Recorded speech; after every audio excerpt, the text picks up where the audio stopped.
won, they didn't win. In the crudest terms, 168 to 1.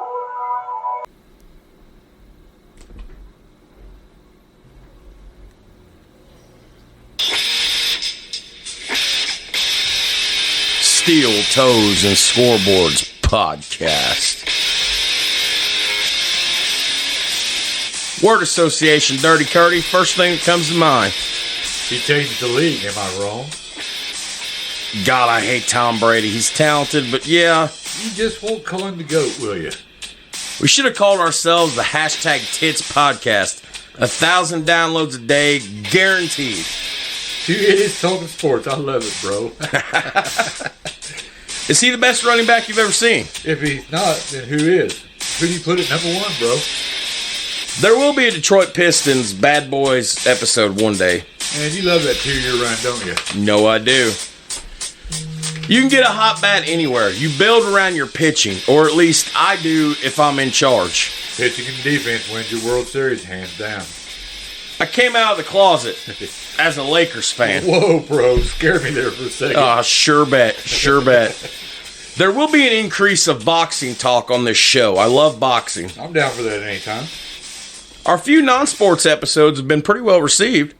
We do a good thing by running a two-fold podcast. Please put Pete Rose in the damn Hall of Fame. Charlie Hustle, the all-time hits leader. It's political bullshit, and if he ever sees the Hall of Fame, he'll be after he's no longer with us. I miss the NBA I grew up on in the 90s and the early 2000s. The game isn't the same, but these kids can play. We're starting to talk more hockey, and that's never a bad thing. Puck the world, puck it all. Puck the world, Kurt says. I promise you, I can work a pro wrestling reference into every episode. Want to see me do it? Weird flex, but okay. I can't believe, seriously, in all seriousness, I can't believe we've been doing this show a year now. I can't believe people still listen after a year, you know. You have the perfect face for radio. Oh, cut me deep, son. Cut me deep. He exploded a bird with a fastball. I seen it happen. Randy Johnson, the big unit. That's fun, the big unit. So, I got a little soccer news for you. No, let me stop you right there. That's a no for me. We don't talk soccer on this show. All right, fair enough. Let me ask you, though. Does Kobe win 3 in a row without Shaq on the Lakers? What do you think? Boy, that's pretty tough. All right, well, look at it this way. He's a future Hall of Fame quarterback. Without question. And he's still so young. Lots of knowledge left in that kid. All right, guys, enjoy the next episode of Steel Toes and Scoreboards coming to you now.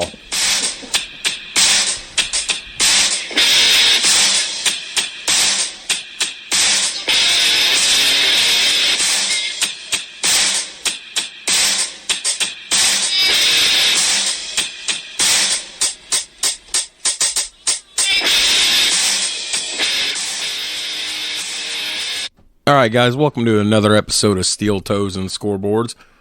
Jared Atkins and the homie, Kurt Kelly. What's up, brother? What's up, man? We got a full belly. Yes. Shout out Pizza Junction. Yes.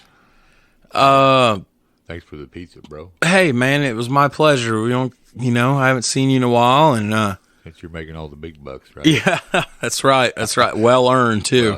Right. We got a treat tonight. Yeah. So tonight is part 3 of our 3-part series, kind of on government overreach and tragedies and stuff. Tonight we're doing the Oklahoma City bombing, 1995. Check our Podbean archives for Ruby Ridge, 1992, which we recorded back in February, and then in June or July we did. Oh, luck. We did Waco, 1993, and those events directly tied into the OKC bombing on April 19th, 1995 in Oklahoma City, which was the 2-year anniversary of Waco. So it all kind of ties together. So tonight's going to be, I like good stories. I'm a big history buff, and I like, unfortunately, tragedy stories, and this is one of the worst tragedies our nation's ever seen, but it's one of my favorite stories to tell, and the few listeners we have. A couple people were excited for this one. So Kurt and I are gonna get into it. I don't know what we're gonna talk about 2 weeks from now, but I know what we're gonna talk about tonight. Yeah. So let's get started. I want to first start by saying, to the best of our knowledge, and I really want to put this out here on this episode, to the best of our knowledge, all information that we provide you in tonight's episode is factual. Obviously, if it's an opinionated thing, I will preface it by saying it. If we present any misinformation, please let me know, and I apologize for the error. And any content featured tonight belongs to our show, except for video and audio, should they be used, that we do for education purposes only. In those events, copyrights would belong to the proper parties. So, Lucker. Hips bothering you, man. Yeah. Okay, so before we get into it, guys, check out Glary Guitars on Facebook, or check them out at glarymusic.com. Glary is spelled Glarry. Just had a little, they shared a post of mine on social media a couple weeks ago because I posted about my guitar. Took it out of the case, Kurt, and the kids had stepped on the case once or twice, and it had been sitting in the case for like 5 months. Still in tune. Not a lick missing. So, not bad when you consider this was an $80 acoustic. So, give them a call at 1-606-404-6286.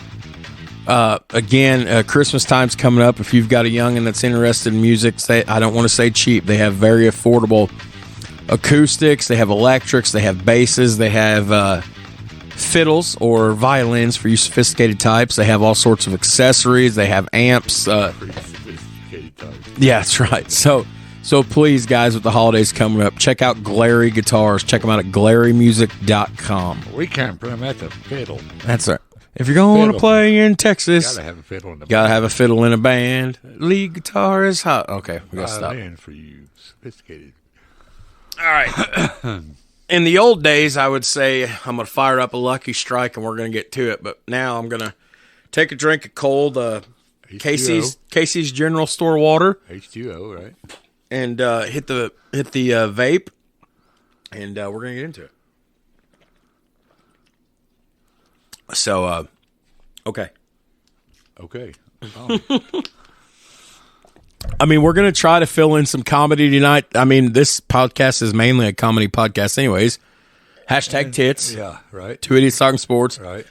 But we got a serious side. We got to, yeah, but I mean, and I don't want people to think that we're making fun of a tragedy. We're not, but generally, I don't know about a lot of you, but when I'm faced with adversity, I generally try to make jokes and laughter out of the situation. Yeah. Oh, yeah. Because that's how I fucking cope with things. Right. So, okay. So these, as I said tonight, we're going to, link back several times. So please, if you've never listened to the other two episodes, this is going to be an awesome, I shouldn't say awesome, but it is going to be an awesome. Feel like I'm really proud of the research. This is going to be an awesome companion piece to Ruby Ridge and Waco. So again, please go to our archives wherever you get your podcast. Ruby Ridge was recorded in February. Waco was recorded June, July-ish. Listen to those first before you come to this one. So, okay. And I want to shout out my homie Tyson, who I do the hockey podcast with, who graciously once again wanted me to thank you for letting him sit in your chair, as he calls it. But okay. Tyson, you said you were anxious for this one, so here we go. So the Oklahoma City bombing was unfortunately a terrorist event, and it was domestic terrorism. It was a truck bombing of the Alfred P Murrah Federal Building in Oklahoma City, Oklahoma, April 19th, 1995, which was the 2-year anniversary of Waco. It was, what would you call it? It was performed, it was carried out by two anti-government nut jobs, Timothy McVeigh and Terry Nichols. The bombing went down at 9:02 a.m. and killed 168 people, injured more than 680. How it didn't kill 680 people? Yeah, which when you guys find out about the logistics, or I shouldn't say the mechanics of this bomb, when I get to that later tonight and tell you guys how there wasn't 1,000 people dead. Exactly. I'll never understand that. It destroyed at least a third of the building, which the building eventually had to be demolished. 324 buildings within a 16-block radius was destroyed. 258 buildings nearby had shattered glass. 86 cars in the vicinity were destroyed. And it was estimated that $652 million worth of damage was done. When you say destroyed, we mean destroyed. Like fucking gone. Yeah. That's what I mean. Foobarred. Foobarred. Fucked up beyond all recognition. Yes. So local, state, federal, and worldwide agencies engaged in extensive rescue efforts in the wake of the bombing. FEMA activated 11 of its urban search and rescue task forces. It totaled 665 rescue workers who assisted in rescue and recovery operations. And this remains the deadliest act of domestic terrorism in the country's history. Now, within 90 minutes of this is just all kind of a preface here. Within an hour and a half of this explosion, for those of you that might not know this, Timothy McVeigh was stopped by Oklahoma Highway Patrol for driving without a license plate. A license plate on the back of his getaway car. He was then arrested for an illegal weapons possession because he had a concealed handgun and his permit wasn't valid in the state of Oklahoma. I didn't know it. So Terry Nichols was arrested, and within days, both men were charged. Nichols was arrested without incident at his home in Kansas. And two other accomplices, a husband and wife team named Michael and Lori Fortier, were later identified as accomplices. McVeigh, for those of you that don't know, was a Gulf War veteran and I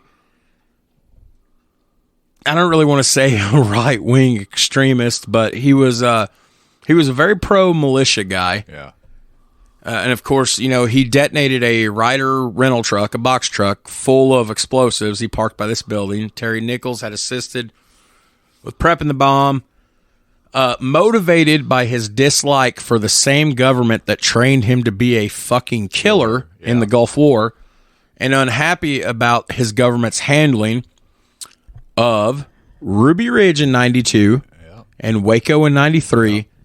Timothy McVeigh decided he was going to get a comeuppance for whoever he thought needed a comeuppance here. And it happened on the 2-year anniversary, like I said. Now, before we get into this here and start to get into it, and there's a lot to get into, one last thing here I want to preface this by saying this investigation has went down in history being known as OK Bomb. That's just what they call it. I call it the OKC Bombing. Right. Technically, in the United States federal government, it's called OK Bomb. They conducted almost 30,000 interviews. There was almost 4 million tons of evidence and over a billion, that's with a billion pieces worth of information. When the FBI raided McVeigh's home, it found a telephone number that led to a farm where McVeigh had purchased supplies. And, of course, the bombers would be tried and both convicted in 97. For those of you that's completely unaware of the situation, Timothy McVeigh is no longer with us. He was executed in July of 2001 in Terre Haute. Yeah. The first federal prisoner to be, not state, you heard me right, the first federal, not state, United States prisoner to be executed in almost like half a century. Right. So, okay. Big deal. Big deal. So let's, so I've kind of set the tone for you guys now. I'm going to adjust my EQ. So I've kind of set the tone for you guys. Let's get into this. Yeah. So Timothy James McVeigh was born April 23rd, 1968, just about a month after my dad, in the small town of Lockport, New York. Now, he grew up in Pendleton, and I don't know where Lockport and Pendleton are, or if it's in the same vicinity. But for reference, his place of birth is Lockport. It's a city just a little bit bigger than our very own Jasper, Indiana. Okay. So, Right. small town boy. Right. Okay. It's long since been proven that he was bullied throughout his life a little bit. He was kind of thin, He got taller as he got in his years, but he was kind of small at first. And it was determined that as a young child and teenager, he would delve into fantasies in his mind that featured him violently retaliating against people who wronged him. Ooh. Don't that just make you already start to raise a red flag right there? Yeah. He's got an eye for an eye, huh? Now, here's the other thing. So you got to understand, he was born in 68. Right. So by 88, he's in his 20s. So in the 80s, he's a teenager. Right. Computers were really starting to come of age in the 80s. Yeah, I'm an analog man. Yeah. I'm an call back to a show open. While in high school, though, Timothy McVeigh became interested in computers. And at one point, he hacked into a government computer, so... He's pretty good with computers. Yeah, so here's another thing. He's hacking into government computers. Right. That can't be easy. And that also is, showing he's already committing violent fantasies against people who fucking wronged him. And here he's hacking into government computers, so he's already showing a disregard. So blatant disrespect. What I'm driving at here in a minute, you'll see. But what is funny, though, was he went to Starpoint Central High School, and he was voted the most promising computer programmer of his class. Huh. And in a joke by the people that made fun of him, he was nominated and was voted the most talkative by his classmates, even though he was a very shy kid. Yeah, I'll say I just doubt. So he graduated in 1986, same year as my parents. He was 54, wouldn't he? He would be, if he was alive today, he would be 54, 55, yeah. So now, McVeigh comes from a family of gun owners, right? Pro 2A people, like most of us that listen to the show are, like I am. He got introduced to guns by his grandfather.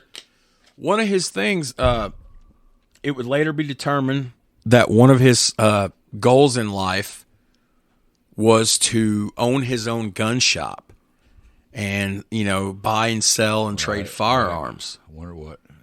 So I just, we're fixing to have a late night here at Kurt's, and it's been almost a year since we've had a real late night episode, but we're not, it's basically 9 o'clock and we're just starting, and we don't get these very often, but on the nights we do, Kurt's just got a different look on his face, and like tonight he's like already in tune with this. Like this was like how we did Hoffa. Yeah. Even though we did Hoffa just a couple months ago. By the way, another great episode, climbing our all-time listens charts. Check out Hoffa. But anyways, it's just you're really getting it. So seeds are being planted here. So while coming from a family of gun owners and growing up, McVeigh become a pro 2A guy. He read magazines. Do you remember seeing these magazines at the newsstands and back at gun trade shows called Soldier of Fortune? Yes. Yeah, so he was a subscriber. He would get his hands on every edition of Soldier of Fortune magazine that he could. Always had one with him. Had him in the car with him. Had him in the shitter with him. So he was obsessed with okay. So all right. Now, I do want to point out that he also attended college briefly after high school, but he dropped out and went to work as an armored security car guard. Huh. Money truck. Right. I'm seeing a lot of things here that I'm seeing, Yeah, the pieces. Yeah. His coworkers would note after years later that, we should have saw this coming because he was very obsessed with his duty revolver. So, oh no. Well, and this come out during the investigation into OKC when a couple former coworkers of his, while he was working for the money trucks, said that he came to work one day looking like Pancho Villa. Now, what do I mean by that? He had bandoliers. Oh shit! You remember the gun belts, the X across the back? He was fucking wearing bandoliers. So he was going to guard that truck. Here's my fucking point. So I'll probably jump on the gun by telling you this, but he's going to be fixing to enlist in the military. All right. Okay. I don't know what kind of shit was going on in this country in 1988. I was born in 1987. Was there not mental health exams I'm sure there had to be at least one quick battery of tests that they went through. Maybe not as extensive as what they do now with all the veteran suicides these days. They're really trying to cut. But, like, is there not something where these motherfuckers are like, that checks a box, that checks a box. Okay, we need to get somebody in here and, like, get this guy to see, like. You would think, but. Okay. At the time, you got to think there's Gulf War starting, possibly. So May of 1988, at 20 years old, McVeigh's going to go ahead and enlist in the United States Army. He attends basic training and advanced individual training at infantry school in Fort Benning, Georgia. Now, while he was there in the military, Timothy McVeigh would use a lot of his spare time to learn more about gun. And I want you guys to listen to me when I say this. He's already a kid at 20 years old who knows a fuckload about firearms, ammunition, and a lot of fucking, and he's wanting to study and learn more. Combat stuff. Yeah. Yeah. And he's wanting to learn more. And I guarantee you at this point, he's so enamored with this, he already knows more than the average Joe. Right. Okay. Now, Wolverine. He also learned about sniper tactics. Uh-huh. And he started to study, while he was in training, he started to study as much as he could about explosive devices. Okay. Now here's something, because this does eventually tie in. So McVeigh, you thinking from at this point he already knew what he was going to do? Well, no, because at this point, 88, Ruby Ridge and Waco hasn't happened. Okay. But that's not to say he's off his rocker. And it's long since been argued by multiple people that he believed in the white supremacist movement and everything, although there's no record of him having affiliation with anybody, which we'll get into. But at this point, at 20 years old, 1988, fresh into the military and the Army, do I think he was planning to do something? No. But I think the seeds were being planted there that somebody should have. So here's where he starts getting shit on really bad. Okay, yeah. So, but here's something though that makes you think, kind of just in counterpart to what I just said. So McVeigh would get reprimanded by the Army because he was purchasing a lot of white power T-shirts and memorabilia and literature at Ku Klux Klan rallies he was going to. Wow. And he was doing this in response to his fellow Army servicemen who were black, who were wearing Black Power T-shirts around the bases and passing out Black Power literature. Oh. So then it was determined, is he doing this just to be a smartass in response? Or, when you're in the foxhole, your buddies are your buddies. Right. But maybe he was like, fuck these colored guys. Who knows? Well, something interesting happens about this point. This is where he's going to meet Terry Lynn Nichols. And we'll get to Terry's background here in just a couple minutes. Terry was his platoon guide. And them two formed a really good relationship with each other. They had similar backgrounds. Their views were all the same on gun collecting and survivalism, the doomsday preppers people. Right. They were into that.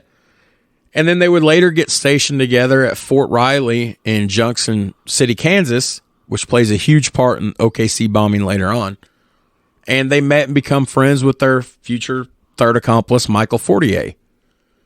Now, what's interesting about McVeigh here is that he was pretty fucking good with a firearm in his hands. Okay. He was a top-scoring gunner with a cannon with the Bradley fighting vehicles used by the Army's 1st Infantry Division, I do believe.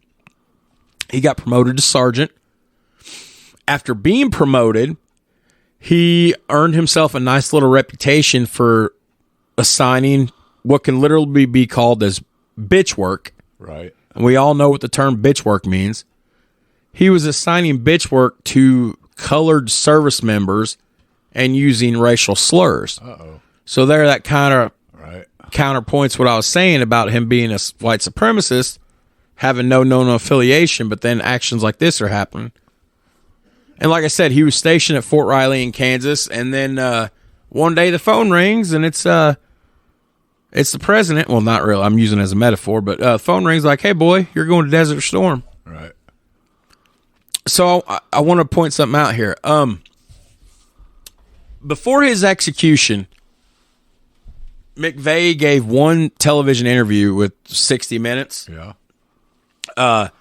You can find a lot of that on YouTube in your Google machine. McVeigh didn't do a lot of TV interviews. He did one that I know of. But he said that he hit an Iraqi tank more than 500 yards away on his first day in the war. He said he decapitated an Iraqi soldier with cannon fire from 1,100 yards away. And then he said that he was later shocked to see the carnage on the road while leaving Kuwait after the U.S. troops had just obliterated the Iraqi army. But McVeigh, for all intents and purposes, and I hate to say this, McVeigh was a good fucking soldier. Right. Sounds like it. He received the Bronze Star Medal, the National Defense Service Medal, Southwest Asia Service Medal, Army Service Ribbon, Kuwaiti Liberation Medal. In a sense, He was a perfect combat veteran and a born leader. hero. But that's where A hero. But now, as you're going to see as we get later on in this episode, McVeigh... What flips? What? Well, what he's doing is what does it. What you'll find out later on in this episode, and as we get into this, all the shit that he's doing, coinciding... This shit's going on before Ruby Ridge, obviously. Kuwait, Desert Storm. You know, I was 4 years old. I have like one memory of hearing about Desert Storm when I was little. That's it. What he's doing to all these foreigners, these Middle Easterners, he starts to have guilt. This is a government and a military that has trained him to be a stone cold killer. Fuck everybody else. If you're in war, it's you and it's fuck everybody else. Right. He starts to wrestle with that. He starts to see his country as an enemy. The country that trained me to be a killer is wanting me to kill innocent people. And then, you know, you fast forward to 92, 93, Ruby Ridge, Waco, and all this shit. Then it's full blown in his mind that the government that trained him is the enemy. So it's like I said, it's a story. So, and we'll get into that.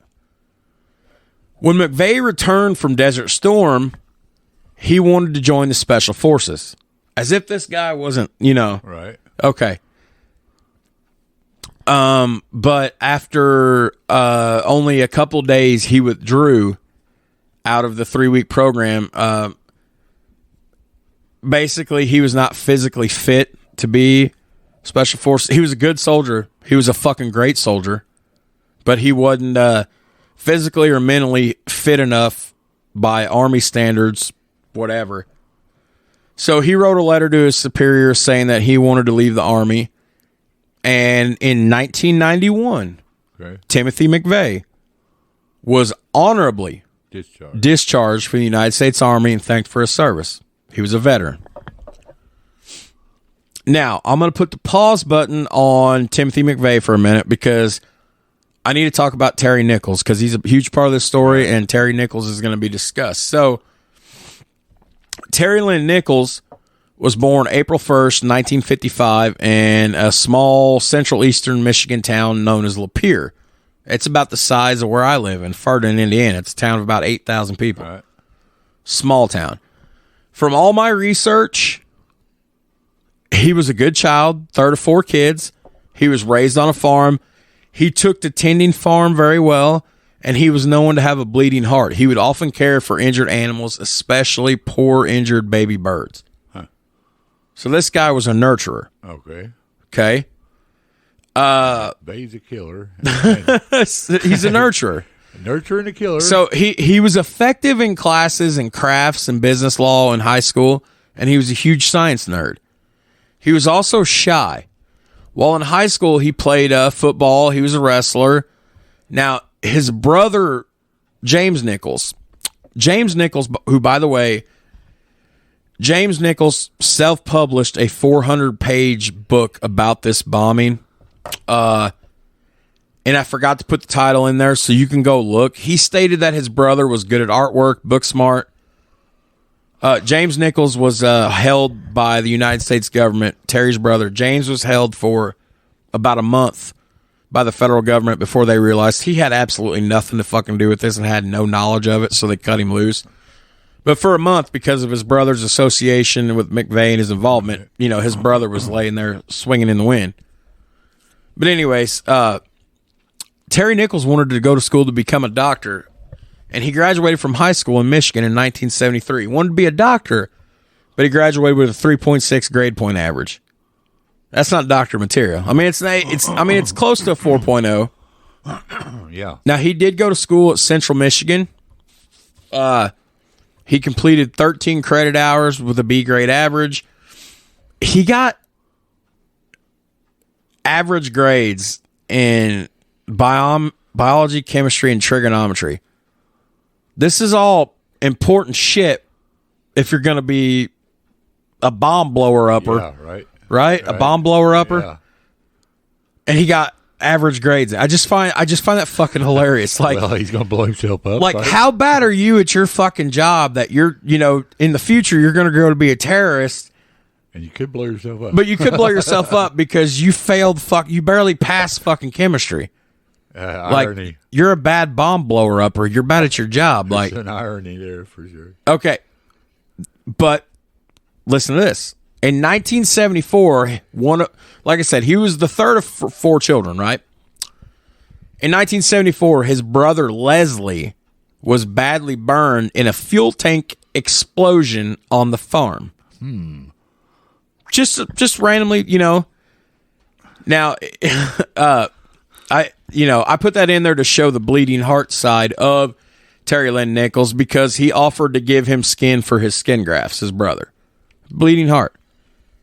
Now, he did try farming with his brother, his older brother James, who we talked about, but they didn't get along. He felt his brother was a dick.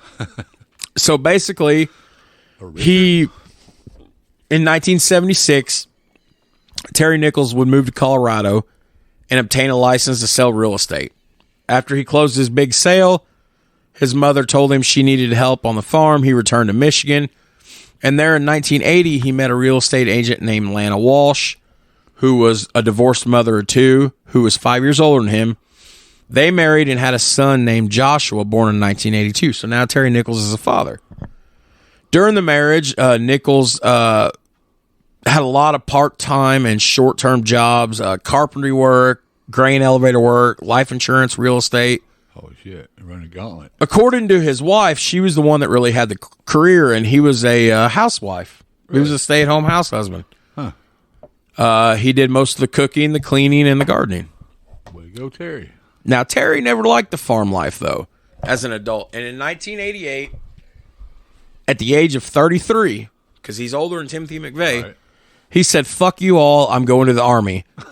And he was sent to Fort Benning. What? Yeah, he basically told his brother, "Fuck you all, I'm going to the Army." 33 years old. He's going in the Army. Okay. And he fucking passes all of his shit because they let him in. And he's going through basic training at Fort Benning. That's kind of crazy. Now, what's funny about this is that he was the oldest dude in his platoon. Well, yeah. And it was documented that he was called Grandpa by a lot of the other guys.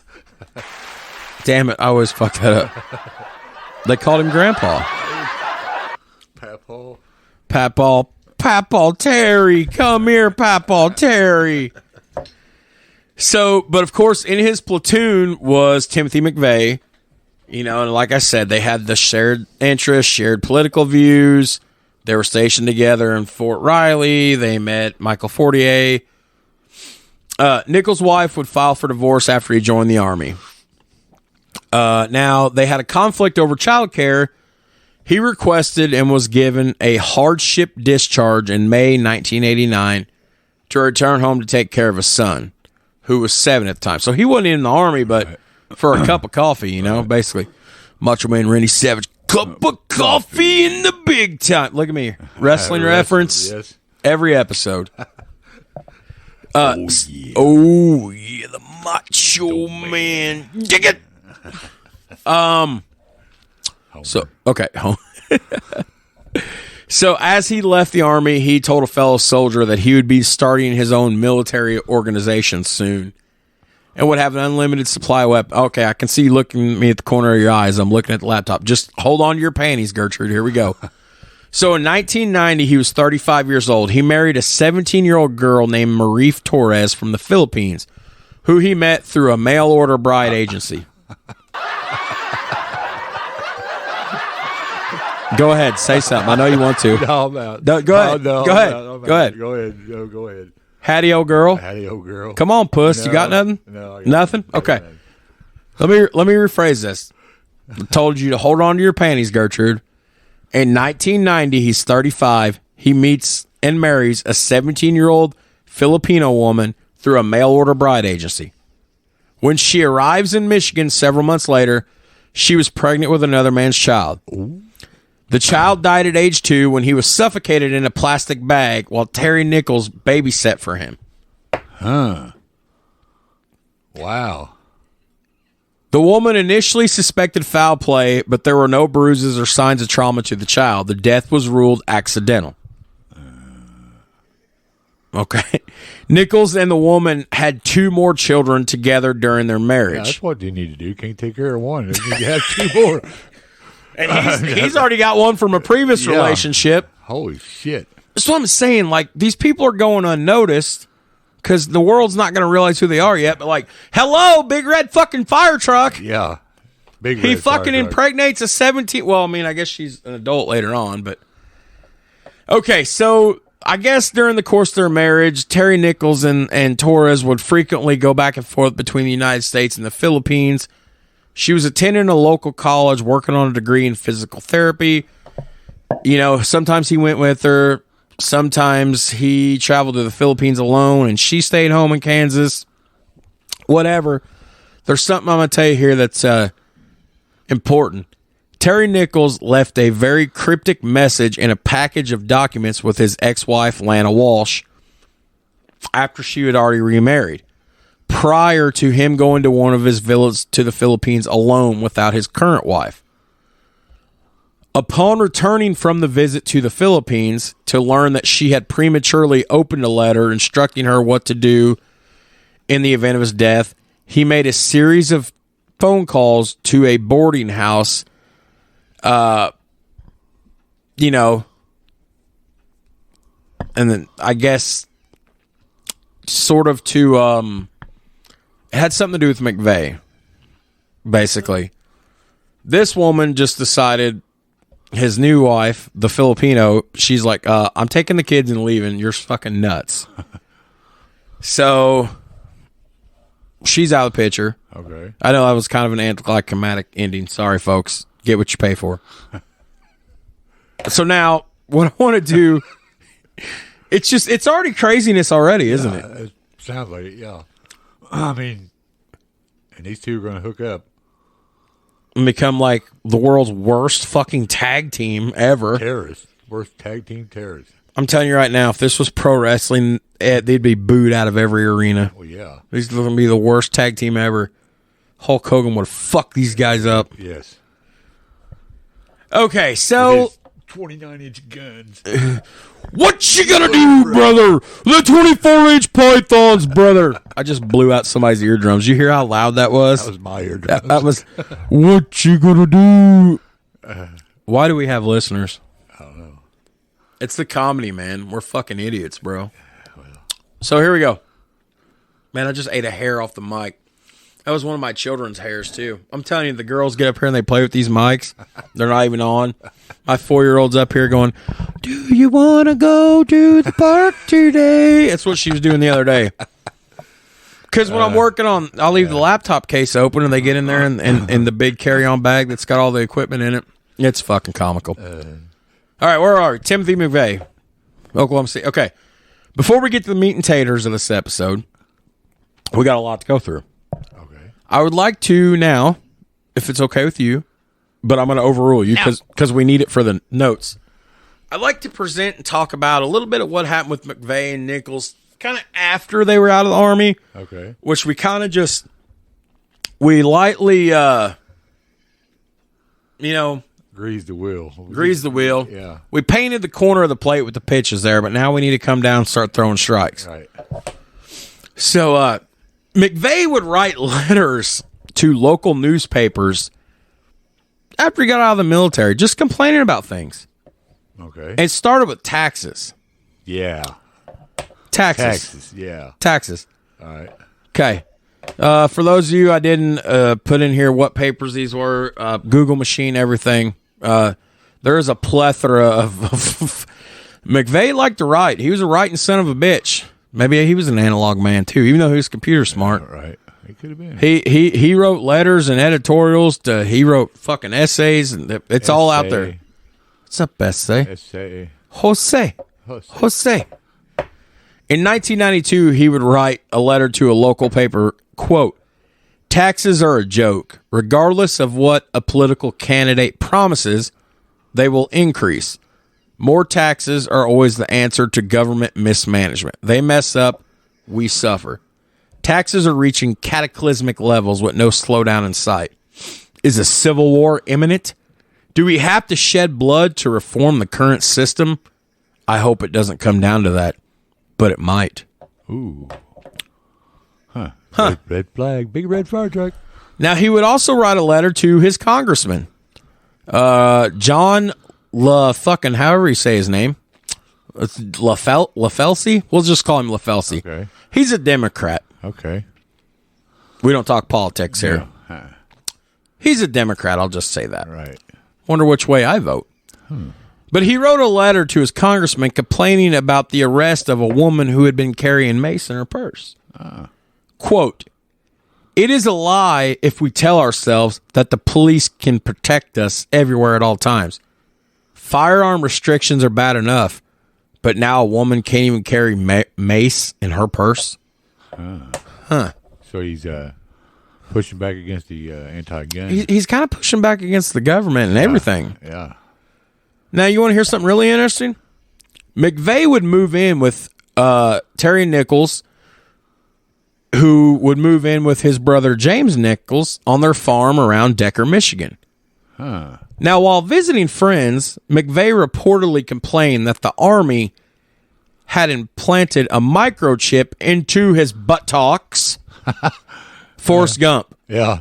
Shot me right in the buttocks. Something jumped up and bit me. Right in the buttocks. Was it a bullet? Right in the buttocks. $1 million wound. Right in the I've buttocks. never seen a penny of all that money, though. So, while son of a bitch, Kirk. So he complained the Army had implanted a microchip into his ass so the government could keep track of him. McVeigh worked long hours in a dead-end job that he didn't like. He felt he did not have a home. He sought romance, but his advances were rejected by a coworker. He felt nervous around women. He believed that he brought too much pain to his loved ones. Timothy McVeigh grew angry, frustrated at his difficulties in finding a girlfriend. He became a gambler. He had a legit gambling fucking problem, a huge one. He was unable to pay his gambling debts. He took cash advance. Pussy or what? I don't know. He would. I just say that? He would take cash advances, and then he'd default on his repayment plans. So he began looking for a state with low taxes so he could live without the heavy government regulation. So this is where it really starts to get good here. He became fucking furious when the government told him that he had been overpaid $1,000 while in the Army and he had to pay back the money. Guarantee he didn't have that money to pay back. No, he didn't. So he wrote a letter. Timothy McVeigh, a decorated soldier, honorably discharged in 1991. Timothy McVeigh wrote a seething letter to the United States federal government. Quote, "Go ahead. Take everything I own. Take my dignity. Feel good as you grow fat and rich at my expense, sucking my tax dollars and property. Ah. Ha. Uncle Sam kissed my ass. Listen to this. It gets better. How can it get better? Oh, this is, I shouldn't say comedy, but this is some pure comedy gold, kind of. This is some pure gold. So Timothy McVeigh introduced his sister, Jennifer, to anti-government literature. But McVeigh's father, Bill, had no interest in these views. He did not want that stuff in his house. Bill worked for GM. Okay. So he had a good factory job, Right. McVeigh's dad. He was a good 9-to-5er, 8-to-5er. So he moved out of his father's house and into an apartment that had no telephone. This made it impossible for his employer to contact him for overtime assignments and more hours because he's always bitching about money. He quit the NRA, believing it was too weak on gun rights. Listen to this. I'm going to drop my vape. Everybody listen. Pin drop. Timothy McVeigh, the NRA, he left the fucking NRA because it was too weak on gun rights. Now, Kurt, what's the one thing we don't talk on this show? Politics. Okay. But I'm a GOP guy. I've let it be known. I'm a very big pro 2A guy. Yeah. Okay. The NRA is considered scum-sucking fucking weasels to a lot of people on this earth. That's what a lot of people think about the NRA. And yet this guy leaves the NRA because he thinks they're too soft. So the point I'm driving home here, and I've been doing this to paint the picture, this guy's fucking nuts. Yeah, pretty much. Yeah, he's not all there. Okay. In 1993, shout out After Two Beers podcast, because they talked about this. We talked about this with them on their show. And I mean, you talked about this during the Waco episode. He drove down to Waco during the siege to show his support. At the scene, he distributed pro-gun right literatures, bumper stickers, hats, variety of slogans and things, such as when guns are outlawed, I will become an outlaw, this, that, and the other. Hop in your Google machine, go check it out. And you got to think this will be a red flag. This is a huge red flag, and he's ex-military. Yeah. And he's at Waco giving out T-shirts. Yeah, and hats and bumper stickers. And shit. And as I told you in our Waco episode, available in our archives, I can't plug that enough, and available to you on all your Google machines and your YouTube devices. McVeigh told a student reporter at Waco, the government is afraid of guns people have because they have to control, the government is afraid of the guns people have because they have to have control of the people at all times. Once you take away the guns, you can do anything to the people. You give them an inch, they take a mile. I believe we are slowly turning into a socialist government. The government is continually growing bigger and more powerful, and the people need to prepare to defend themselves against government control. That's 1993. And that is in 1993, And Waco. Here we are sitting here 30 years later? So, 29 years? 29 years later. Yeah. And we're still on that same path. I think. I've been watching a lot of Law and Order. Dun, dun, dun. Yeah. So, okay. This next part I'm going to tell you is a little bit heavy, kind of heavy maybe, I don't know. I love good cold water. Heavy. For 5 months following the Waco siege, Timothy McVeigh worked at a lot of gun shows, and he was handing out cards printed with, and I can never pronounce the guy's name, so forgive me. I'll tell you who he is after I mispronounce his name, and we're just going to call him by his first name. But McVeigh was handing out cards printed with Ron Horiuchi's name and address. Who's Ron Horiuchi? Well, before I tell you who Haruchi is, let me tell you why he was given the address. Haruchi's name and address was on these cards that McVeigh handed out because McVeigh would later admit it was in the hope that somebody in the Patriot movement would assassinate this guy.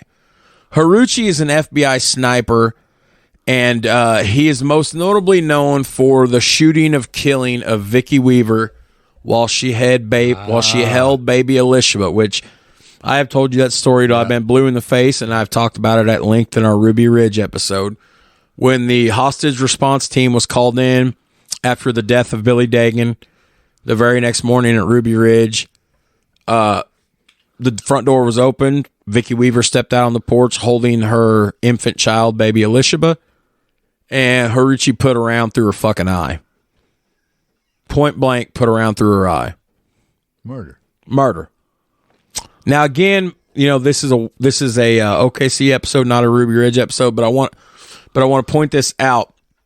And I dare you to come at me on this because I will back you down. You can fact check this all you want. They did not, why they weren't given a chance to surrender, because I know people are like, that's bullshit. Okay. They tried to get this Weaver family to come down off this mountain for months. When Billy Dagan was killed in response to Sam Weaver being, and again, we'll never know who fired the shot first. Kevin Harris and Sam Weaver and all that. We all know Sam Weaver died, 14-year-old boy. The dog died. That was Weaver's dog. And U.S. Marshal Billy Dagan died. Once Billy Dagan was murdered on that mountain and they drug his lifeless corpse down the mountain, it was then said, you don't have to give these people an order to surrender. Right. That's already been done. You see any adult person on site, fire the shot. And Haruchi put one through her fucking eye as she held an infant that was less than 10 months old. He had an itchy trigger finger. Oh, yeah. Well, and these guys are fucking talented too, bro. Like, they're hitting... These guys are hitting dimes at like 300, 400 fucking meters. Right. So, anyways, where was I?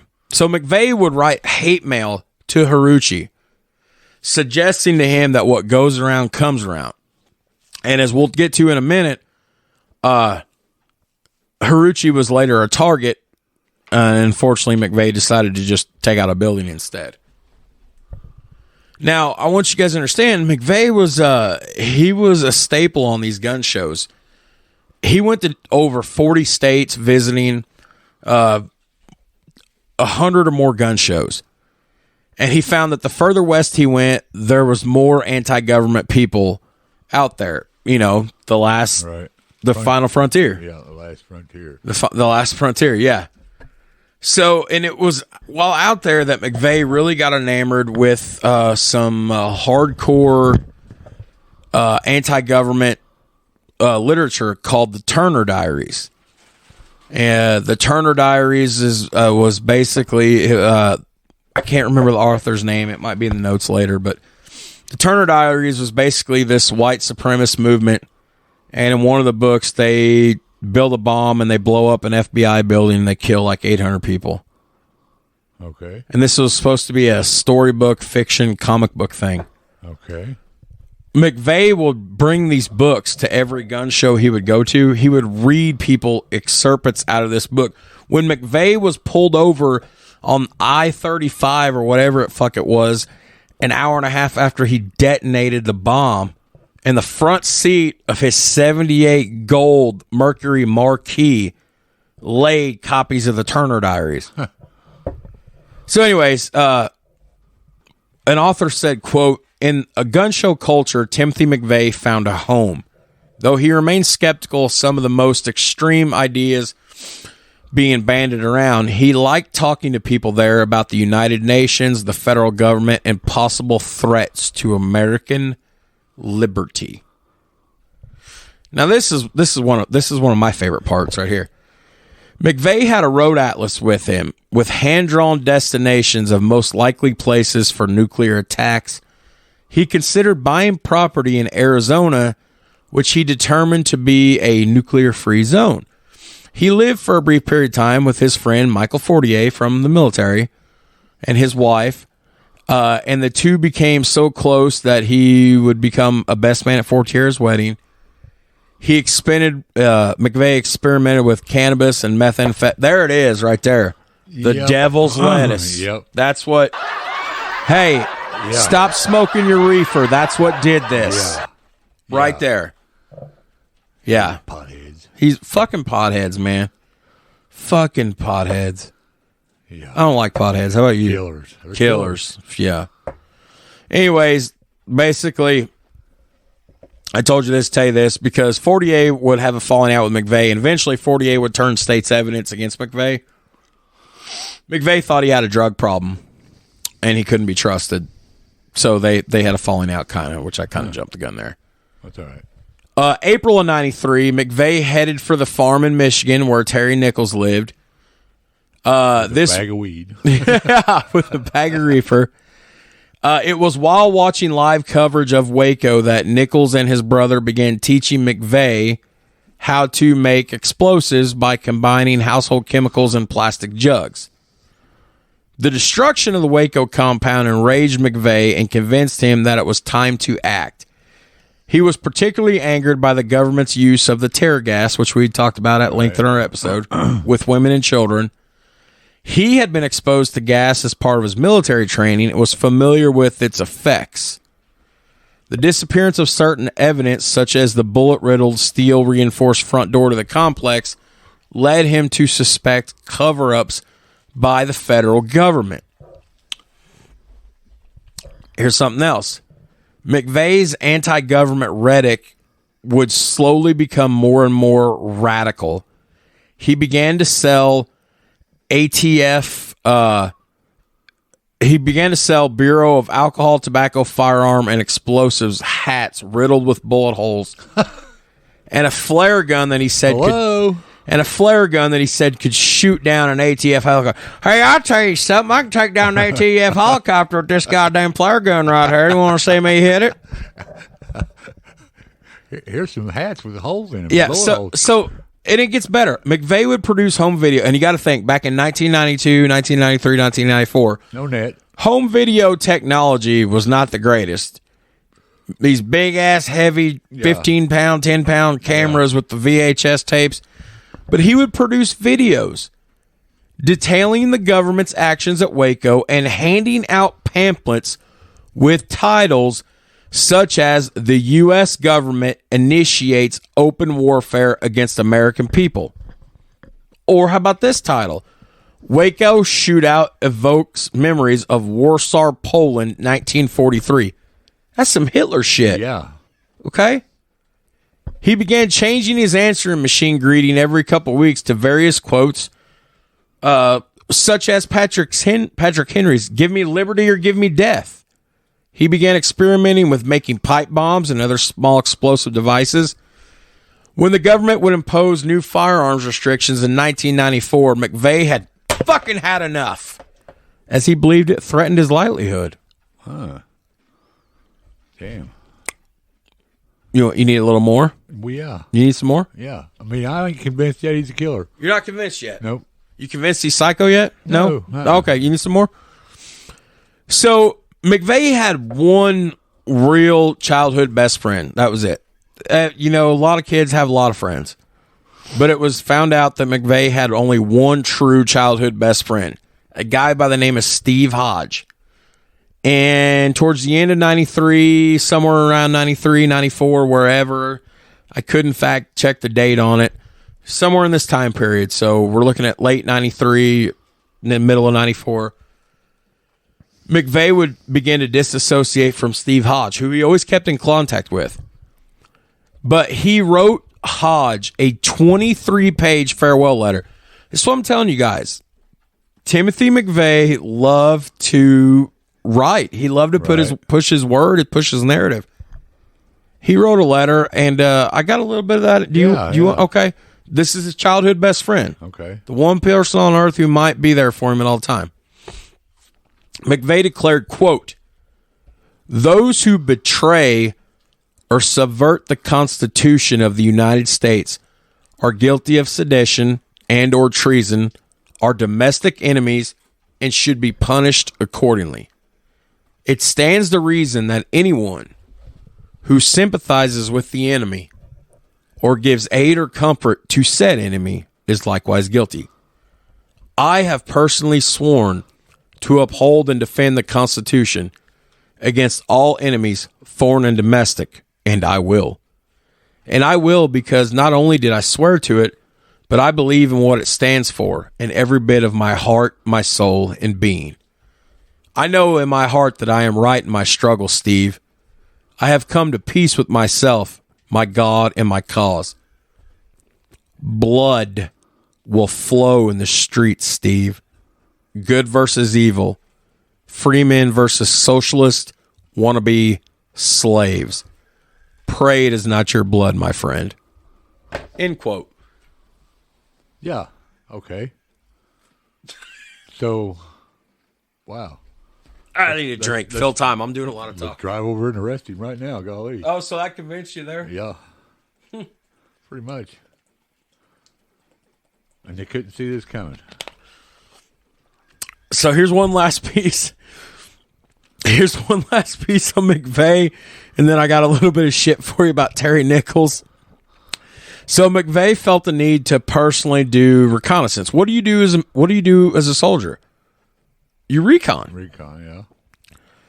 So he reconnoitered sites of rumored conspiracies and possible attack places. He went to Area 51 in order to defy government restrictions on photography.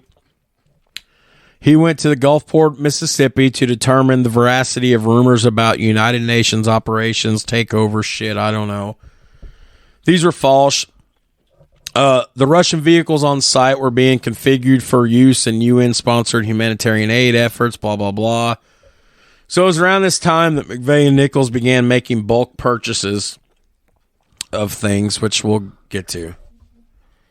Now, as far as Terry Nichols go, and before, you know what, we need to. Oh, that's the wrong thing. Okay. Well, I just can imagine when we get to the ingredients in this bomb. It's Oh, gonna be like another thing. It's like, really? People didn't see this? Guys, check out Black Rifle Coffee Company. It's veteran owned. We love our veterans. I don't know so much about McVeigh, but we love our veterans. Check them out on Facebook and check out blackriflecoffee.com. Or there's tons of good products there, and they've got energy drinks. I can't even focus. Kurt's just got me. He's over here snickering. It's not very often I can't hold it together, but it's coming out at the seams here. Fuck. Check out Black Rifle Coffee Company, guys. Seriously, and it is November, so Veterans Month. We appreciate all veterans. Maybe not so much McVeigh, but we appreciate all veterans. I told you this episode. Okay, I fucked up when I said that the Point Guard episode would be our magnum opus. I fucked up. This 3-part series, Ruby Ridge, Waco, and this is going to be our magnum opus. There's a lot of shit to get to. I can't believe it. That somebody's not seen something first. Yeah. Even sending weird letters like that. And here we're ready to go purchase things, right? Yeah. And the letters and the purchases. Well, screams bomb. If you think McVeigh was crazy, let me introduce you to Terry Nichols' post-military service. Okay. So his anti-government views developed and growed over the years. Nichols would spend, a lot of his life in these areas of Michigan. Neighbors said that Nichols started to grow distant and withdrawn. He attended more anti-government groups and meetings. He started to experiment with explosives, and he got more radical as time went on. He started to adhere to a sovereign citizen ideology, and you've heard all about sovereign citizens and sovereign nations, and you know what that means. I don't have to explain that to you. So here's where it gets good. In February 1992, the summer of Ruby Ridge happened. So February 92, he attempts to renounce his U.S. citizenship by writing a letter to the local county clerk in Michigan stating that the political system was fucked and he declared himself a non-resident alien. Several months later, he appeared in court, and he tried to avoid responsibility for some of his credit card bills. I want you to keep in mind, he's mid to late 30s, early 40s. He's already got like $40,000 in debt, credit card debt. Okay? He shouted at the judge that the government has no jurisdiction over me, fucko. Yeah. In October 19th, 1992, he signed another document renouncing his American citizenship. By May of 1993, Nichols appeared before a county judge regarding an $8,400 unpaid credit card debt. He also decided, fuck you, I ain't paying it. He renounced his driver's license, too. So they don't have no track of him. Yeah, so like I said, McVeigh and them, they became closer even after they got out of the military. They were watching, Waco together. Now, Nichols, for what I can find out, Nichols didn't go with him to Waco. Okay, as far as my research goes, and if I'm wrong, please somebody tell me. I would love to hear that side of it.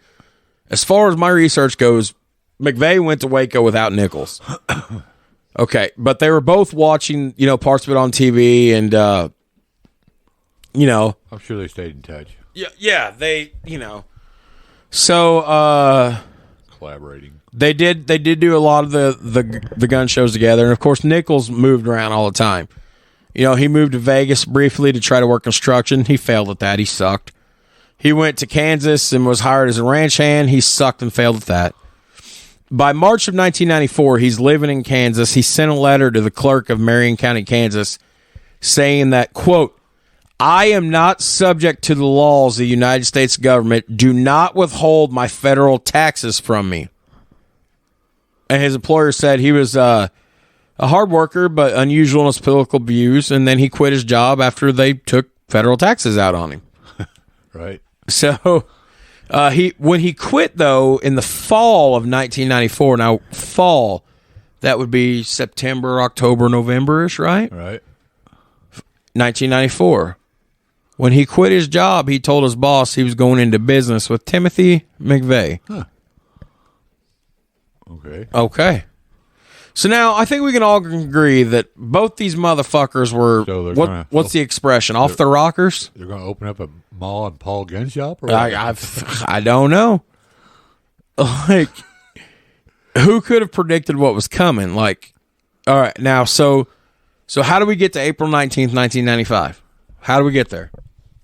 We know kind of what was going on. How do we get there? Let's get there. Yeah.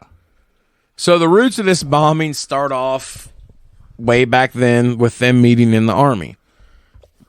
And then them two meeting Michael Fortier. Okay. And they're both upset, the Ruby Ridge and the Waco thing. Like, and again, check out our archives for that. Why does my phone keep? And the federal taxes. Federal tax. And, trying to take her guns. And like I said, McVeigh was boots on the ground at Waco as it was happening, selling the anti-government, pro-2A, white supremacist, bumper stickers, hats. Hey, who's that guy over there? Yeah. That little stand over there. Right, yeah. I mean, you think, yeah. Nah. But at this point, in Timothy McVeigh and Terry Nichols' mind, the American government were the bad guys. They were the bullies. They're the ones that needed the reality check from the tap your chest, the real American patriots. It had become apparent to these men that this was also an attack on their 2A rights, their God-given, goddamn-it, constitutionally protected Second Amendment rights to keep and bear fucking arms. Right? Right. That's exactly how they felt the way I said it. And it was after the disastrous end to the Waco siege in April of 93 that they decided that something needed to be done. But what, when, and where? Well, Kurt, what would you say if I told you that I learned something that I didn't know about Oklahoma City over my course of research the last couple of weeks? What would you say if I told you that these attacks almost didn't happen because there was an entirely different route planned? Okay. The assassination of a couple of federal judges, Yeah. Attorney General Janet Reno, Oh, yeah. and Lauren Haruchi. Huh. So, how does Janet Reno fit in this? She was the Attorney General at the time. She gave the call for the buildings to be knocked in Waco, right. And the whole fire set. So I don't know if McVeigh just wised up and realized that this was going to be a suicide mission because he might get Reno and get a shot off, but then somebody's going to get him. Like he ain't getting away from this scot-free. Right. Remember the movie Shooter? No. Mark Wahlberg? Oh, seen great fucking movie. I haven't seen it. He's casing all these places, and he's like, it can't come from D.C. unless your shooter's sure of 72 virgins in heaven. He ain't doing this. And anyways, great movie. Go check out Shooter, everybody. Then of course the Lauren Haruchi shooting. And here's something funny about Haruchi. And again, I know I'm butchering this guy's name. I can never say it. So, the thing with Haruchi, it escalated more when it was rumored, but continuously quelled by the American government, that Haruchi was at Waco. McVeigh swears up and be damned Haruchi was at Waco as well. The government said he was not there. Well, here's a little background information for you. On September 13th, 1993, and I want to point this out, the assassination attempt on Janet Reno, that's a high target, but McVeigh's blinded rage, he put all of his focus on Haruchi first. All right. Janet Reno was just going to be second. Anything else was a bonus. Like, he was stalking Haruchi. And, like, he was convinced he was at Waco, like I just said. Right. The government said he was not. Well, September 13th, 1993, Charles Riley, he's a fellow FBI sniper. He claimed he heard Haruchi shooting from Sierra One. Sierra One was an FBI-held house at the front of the Mount Carmel Branch Davidian compound at Waco, okay? Now, Riley would later retract his statement, saying he had been misquoted and that he had only heard snipers at Sierra One announce shots that had been fired by Branch Davidians. Well, okay, maybe. Ryder later clarified that he heard a radio report from Sierra One that someone had witnessed gunfire from within the compound. Now, the Committee on Government Reform noted there is no evidence that the hostage response team snipers stationed at a house were there on April 19th, 1993. Well, 3 of the 12 expanded .308 Winchester rounds the Texas Rangers reported finding in the house were at the position where Haruchi would have been at. The only one carrying those .308 rounds would have been the FBI's hostage response team. Now, government officials maintain that they were left behind from earlier use by the failed raid on February 28th of 93, which we talked about at length on our Waco episode. And everybody else was like, no, fuck that. Haruchi was there. Now, as I said, McVeigh, to really drive us home, he followed Haruchi around and was passing her. So, red flags. Red flags. That's when McVeigh decided the best course of action was to bomb something. Now, he initially intended to destroy only a federal building, but he later decided that his message would be more powerful if many people were killed in a bombing. He said body counts. Now, his criteria for a building to bomb was that it needed to house at least 2 of the 3 federal law enforcement agencies, the FBI, DEA, or the ATF. He said anything else was an added bonus.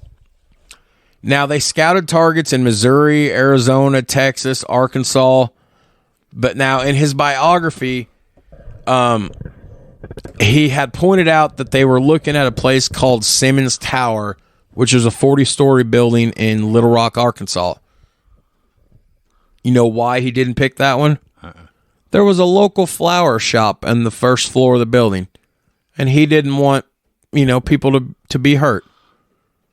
But the Murrah Federal Building had a fucking daycare in it. Now, here's the interesting thing. You guys get in your Google machines You go back and forth with this. There's never been a consistent answer on this. You know, some people claim McVeigh didn't know. Some people claim he did know. Sometimes McVeigh has claimed he didn't know. Sometimes he said it wouldn't have mattered. So I didn't really know what to put in my notes as to the variety of all this. I personally believe he knew. He didn't matter. He's a fucking soldier. A soldier does recon on any mission they do. I bet you he was at this building 5 times at least. At least. And probably in the building. Oh, I guarantee he was in the building at least once. Had to have. I guarantee he knew there was a daycare there. Yeah. So the reason why he chose the Alfred P Murrah Federal Building was he believed because it was just solid glass in the front of that building. He expected it to shatter across the parking lot, the impact of the blast. He also believed that its adjacent large open parking lot might absorb and dissipate some of the force to protect the occupants of nearby non-federal buildings. Yeah, so miscalculated there. So, and he obviously planned this attack to coincide with Waco's anniversary. One point I want to make, and then Kurt and I are going to have to pause for the call. I'm going to get a bucket. Piss in a bucket. One small point I want to make. After Waco had burned to the ground in April of 93, Timothy McVeigh was a huge photography buff. And as they went through the evidence of all the places he was staying in his car, they found rolls and rolls of films. That's how they put him as evidence of some of these places where they got material, some of these places where they scouted. McVeigh was a huge photography buff. There was pictures of Waco, what was left of Waco, after it burned to the ground. So the point I'm making is that if he ever was having second thoughts when he decided amongst his travels that he was going to make, in his mind, a holy pilgrimage to Mount Carmel, any chance of stopping what he was doing was dead and buried right there when he seen that there was nothing left standing at Waco. Right. It was on. It was on. Yep. And we'll be back. We're back. We were talking football. Okay. So Timothy McVeigh and Terry Nichols started to purchase and or steal the materials needed to manufacture the bomb that did the damage. What were these materials? Okay, so here we go. So we're going to get into all this. So another one of my daughter's hairs on the mic right in front of my face. So this started as far back as August of 1994. McVeigh, obtained 9 binary explosive sticks from a gun collector named Roger Moore. And with Nichols... 007? Yeah. And with Nichols, they ignited the devices outside of Nichols' home in Kansas just to test them out. On September 30th, 1994, Terry Nichols bought 40 50-pound bags of ammonium nitrate fertilizer. Yeah, triple 12. Yep, triple 12 from the Mid-Kansas Co-op in McPherson, Kansas. That's enough to fertilize roughly 13 acres of farmland at a rate of probably 160, 175 pounds of nitrogen per acre. Or blow up 2-3 city blocks. Yeah. That's an amount normally used for corn. Nichols will go ahead and buy an additional 50-pound bag on October 18th of 1994. Now, Timothy McVeigh approached... I see it over my TV. I'm sorry. I'll clean that off. I had something in my teeth and I just blew it and it landed on Kurt's TVs. Everybody's like, gross. It's probably a popcorn hole. Yeah, so I'll clean that off, bro. My bad. I feel like such a dick. I watched it go fly. I was like, where'd that fucking land? Because I seen it come out of the side. Evenings spent with steel toes and scoreboards, folks. You'll laugh one way or another. So McVeigh would approach Michael Fortier and ask him to assist with the bombing project, but Fortier would refuse. Okay, this is, Fortier's like... Yeah, so Fortier, as we had mentioned, he kind of turns... This is when he started to realize, y'all, we're boys, and I hate the government too, but y'all might be a little too fucking cray-cray for me. So I'm going to just kind of back out. We're still homies. I'll still call you on Sunday, dog. But Good luck with that bombing. you let me how the bombing goes. Good luck and everything. Fuck the government. How you doing? How's your mama? McVeigh and Nichols would turn around at the end of 94, and they would rob Moore's house, the same guy that they had bought some explosive sticks from, right? They would rob his home of $60,000 worth of guns, gold, silver, jewels, and a van to transport it all in. Wow. In 2022 money, they walked away with almost $117,000 worth of stuff plus a vehicle. That's a lot of scratch. Now, McVeigh, the sly son of a bitch, would write Mr. Moore a letter later on where he would claim that the government agents had committed the robbery. Items stolen from Moore's house were later found at Terry Nichols' home in Kansas and in multiple storage sheds that the two had rented. Now, in October of 1994, as I move my mic, in October of 1994, Timothy McVeigh showed Michael and Lori Fortier a diagram. Now, remember, he didn't want to be part of the bomb. He said, we're still going to be homies. Right. He showed them a diagram he had drawn of the bomb he wanted to build. Here you go, folks. Let me explain a little bit of this to you.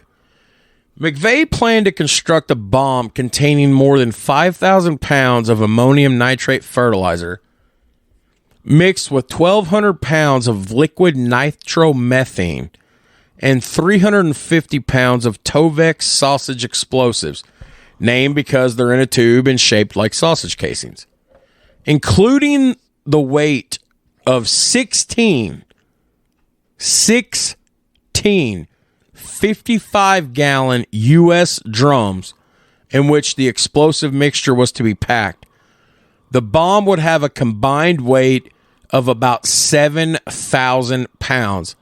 Now, Timothy McVeigh originally intended to use rocket fuel, but that was far too expensive. Pretty hard to get, too. And pretty hard to get. So McVeigh and his accomplices then attempted to purchase a 55-gallon drum of nitromethane used at various NHR drag races during the season. His first attempt came in Kansas, didn't work. Worldwide Racing Fuels representative Steve LeSueur was one of three dealers of nitromethane. And what was he using the nitromethane for? Tell me, Kurt. Soaking to fertilize. Okay. So now, Steve LeSueur was one of three dealers of nitromethane. He was at his unit when he noticed a young man in Army fatigues wanted to purchase nitromethane. Another fuel salesperson by the name of Glenn Tipton of VP Racing Fuels testified in court during McVeigh's trial about McVeigh's attempts to purchase both nitromethane and hydrazine rocket fuel. After the event, Tipton informed Wade Gray of Texas Allied Chemical, a chemical agent for VP Racing Fuels, who informed Tipton of the explosiveness of nitromethane and hydrazine mixture. McVeigh, using an assumed name, then called Tipton's office. Suspicious of his behavior, Mr. Tipton would refuse to sell Timothy McVeigh the fuel. Okay. Good call. Yeah. Good call. The next NHR racing event was held in Ennis, Texas, where McVeigh posed as a motorcycle racer and attempted to purchase nitromethane on the pretext that he and some fellow bikers needed it for racing. But there were no nitromethane-powered motorcycles at the meeting, and he did not have an NHR competitor's license. So LeSueur would again refuse to sell McVeigh the fuel because he was suspicious of his activities and his attitudes.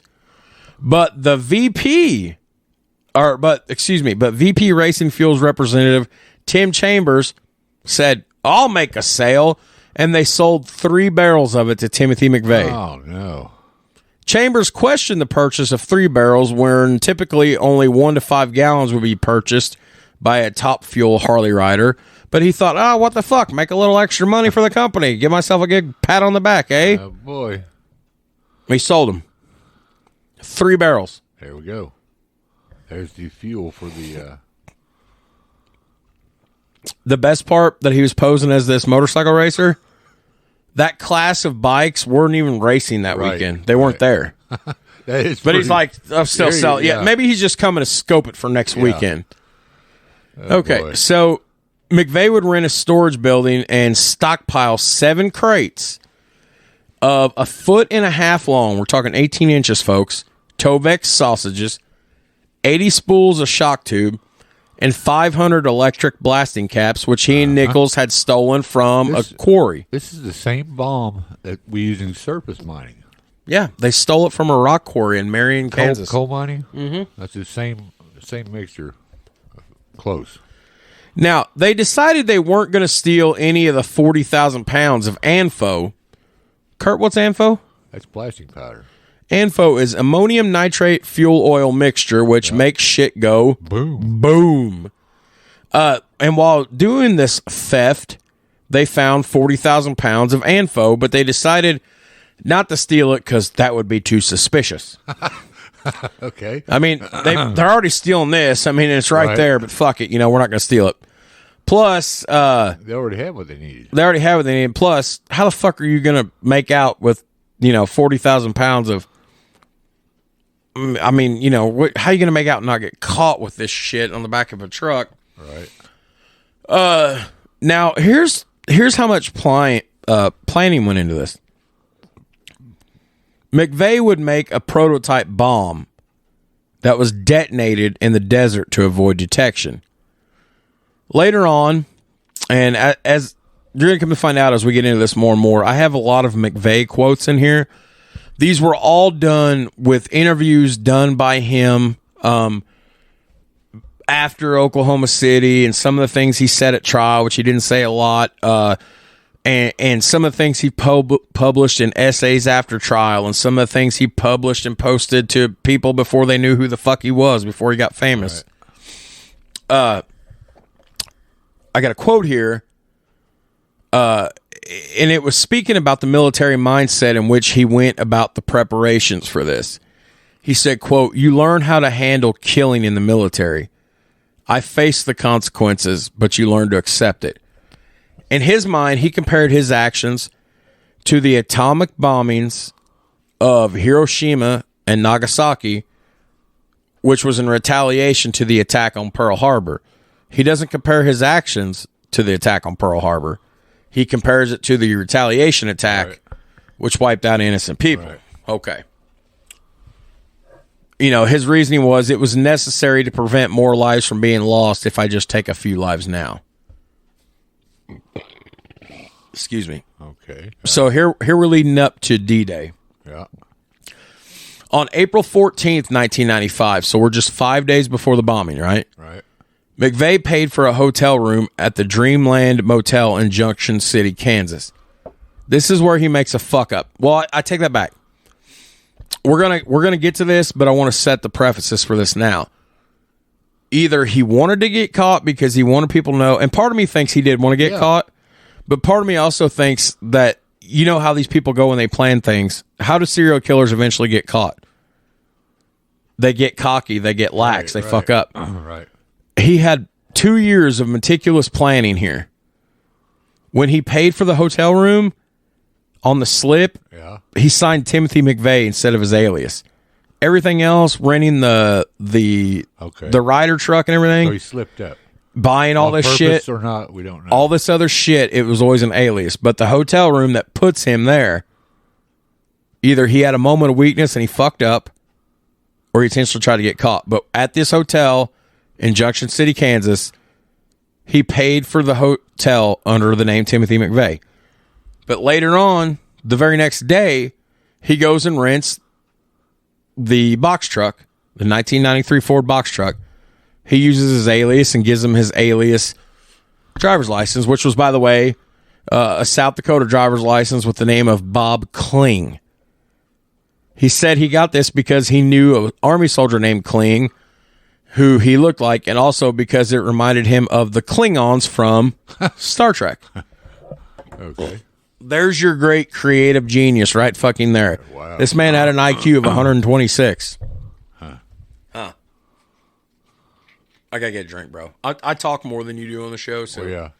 I get parched. Okay. Fill time.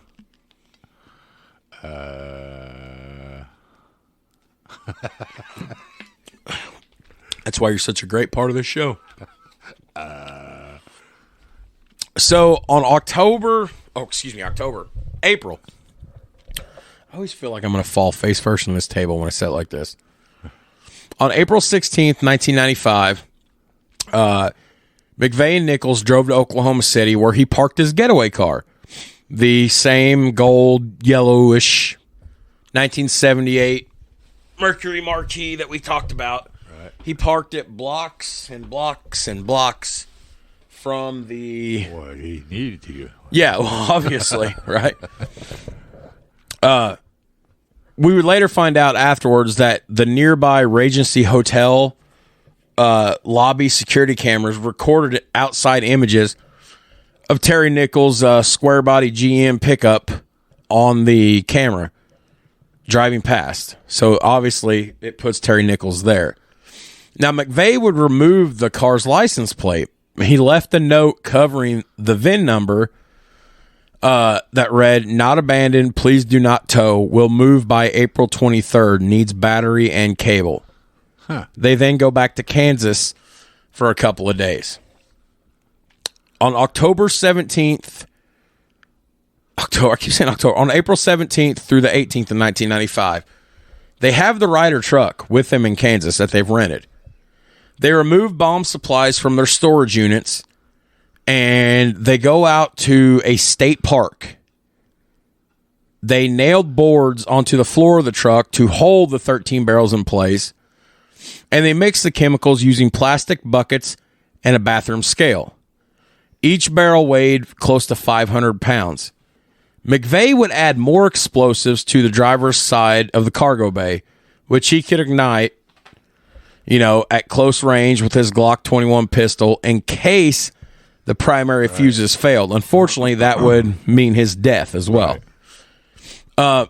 Now, during McVeigh's trial, Michael Fortier's wife, Lori, stated that McVeigh claimed to have arranged the barrels to form a shaped charge.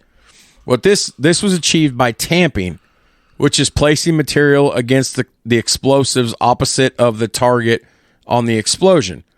The aluminum side panel of the truck with bags of ammonium nitrate fertilizer to direct the blast laterally towards the building. Basically, what I mean is, in layman's terms, McVeigh arranged the barrels in the shape of a backwards J in the truck. He later said that for pure destructive power, he would have put the barrels on the side of the cargo bay closest to the Murrah building, which he didn't, because that would unevenly have distributed, 7,000 pounds of weight. Could have broken axle, flipped the truck over, caused it to lean one side, which would have drawn attention. So, Right. He then added a double fuse ignition system accessible from the truck's front cab. He drilled 2 holes in the cab of the truck under the seat, while 2 holes were drilled into the body of the truck. 1 green fuse was running through each hole in the cab. These time-delayed fuses led from the cab through plastic fish tank tubing conduit to 2 sets of non-electric blasting caps, which were going to ignite around 350 pounds of high-grade explosives that he stole from the quarry. The tubing was painted yellow to blend in with the truck's live, and then it was duct taped in place to the wall to make it harder to disable by yanking from the outside. It gets better. The fuses were set up to initiate through shock tubes the 350 pounds of the, Tovix gel sausages, which would in turn set off the configuration of barrels. Of the 13 barrels, McVeigh had 9 contained ammonium nitrate and nitromethane, and 4 contained a mixture of fertilizer and about 4 gallons of diesel fuel. Additional materials and tools used for the manufacturing of the bomb were left in the truck to be destroyed in the blast. After finishing the bomb, the 2 men separated. Nichols would return home to Kansas, and McVeigh traveled with the truck back to Junction City. This bomb cost them about $5,000 to make. In today's money, you're looking at roughly $10,000 to $12,000. So, and he didn't have any money. Right. So he got some money. Obviously, he had to have had some money saved from his deployment in the Gulf War, and they didn't steal. They stole a lot of shit, and some of the stolen shit they sold for money. Right. But hey, if you ever want to build a bomb and blow some shit up, if you want a destructive bomb like this, you only need about $12,000. Yeah, about $12,000. All right, puss. You ready for meat and taters? Yes. A sad meat and taters? Yeah. Okay. Do we need to pay one real fast or not? Oh, yeah, we'll pay one. Okay. So, guys, check out Main Street Designs LLC in Jasper, Indiana. Small family-owned business that specializes in laser engraving and direct-to-garment printing. They do vinyl decals, baby blankets, and other personalized items for you and your business. Message them on Facebook or give them a call. They do ship all over the country. Give them a call at 812-661-7765. They are good people, friendly people. They've offered to make us a logo. They're always posting stuff to their social media, and it looks fantastic. So give them guys a call. Okay. Meat and taters. Yeah. So here's something else. McVeigh had originally planned to detonate this bomb at 11 a.m. He thought the building would be really packed.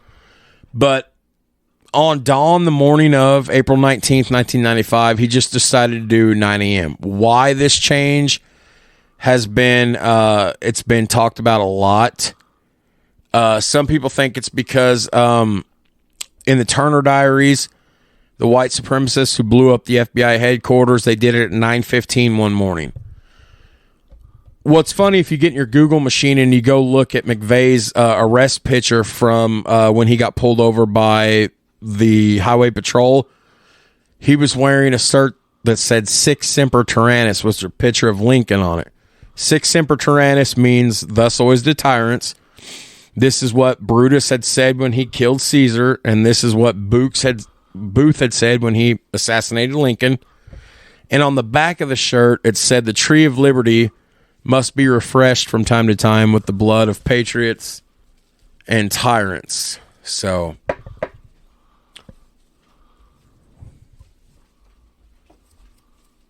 okay. So, he carried with him an envelope full of, and this is what I was talking about, was in the car. He had the books in the fucking car. And he had all the slogans and the bumper stickers and shit with him, and all this, Yeah, red flags, all this literature. So they surmise he got into the city about 10 till 9 that morning. At 8:57 a.m., there was one final picture of him taken in the truck by the Regency Towers, the same place where they had got caught the other day on the camera at, right? So it was at that point he lit a 5-minute fuse. 3 minutes later, he's still about a block away. He lights the 2-minute fuse. This is his word. So he's lighting these motherfuckers and he's still driving. So this is ballsy. Yeah. Like, this is ready to die for the cause shit, right? So he parks the truck in the drop-off zone under the building's daycare center. Oh, yeah, look at your face. He didn't. Okay. And again, it's rumored by some that he knew and others say he didn't. It was rumored by him that he didn't know, and then other times he said it didn't matter. He fucking drove right up there. He knew the motherfucker was there. Yes. He's a military. What do? You do recon. Yes. He was seeing that building anyways. Shirley Reed, right? I'm sure it's daycare right there. Yeah. Somewhere. So what the fuck? And then at 9:02 a.m. on Wednesday, April 19th, 1995, a Ryder truck containing over 4,800 pounds of ammonium nitrate fertilizer, nitromethane, and diesel fuel mixture fucking exploded and took a third of the building away from the Alfred P Murrah Federal Building. 168 people were killed, over 700 injured, a third of the building destroyed. 8-foot deep crater on Northwest 5th Street next to the building. The blast destroyed or damaged 324 buildings. I'm going to tell you right now, the air that this bomb created would have been tremendous. Oh, well, if you give me a minute, I'll get you right into that. So the blast destroyed 324 buildings within a 4-block radius, shattered glass in 258 nearby buildings.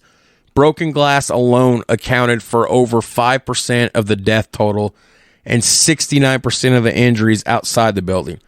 The blast destroyed or toasted 86 cars around the site.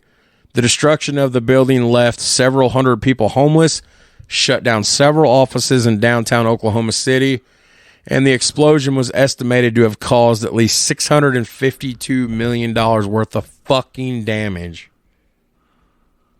Yeah, it looks pretty crazy. So, okay, so what you was talking about, that's over 5,000 pounds of TNT. Yeah. They felt it over 55 miles. It could be heard and felt up to 55 miles away. Shockwave. Guaranteed. Yeah.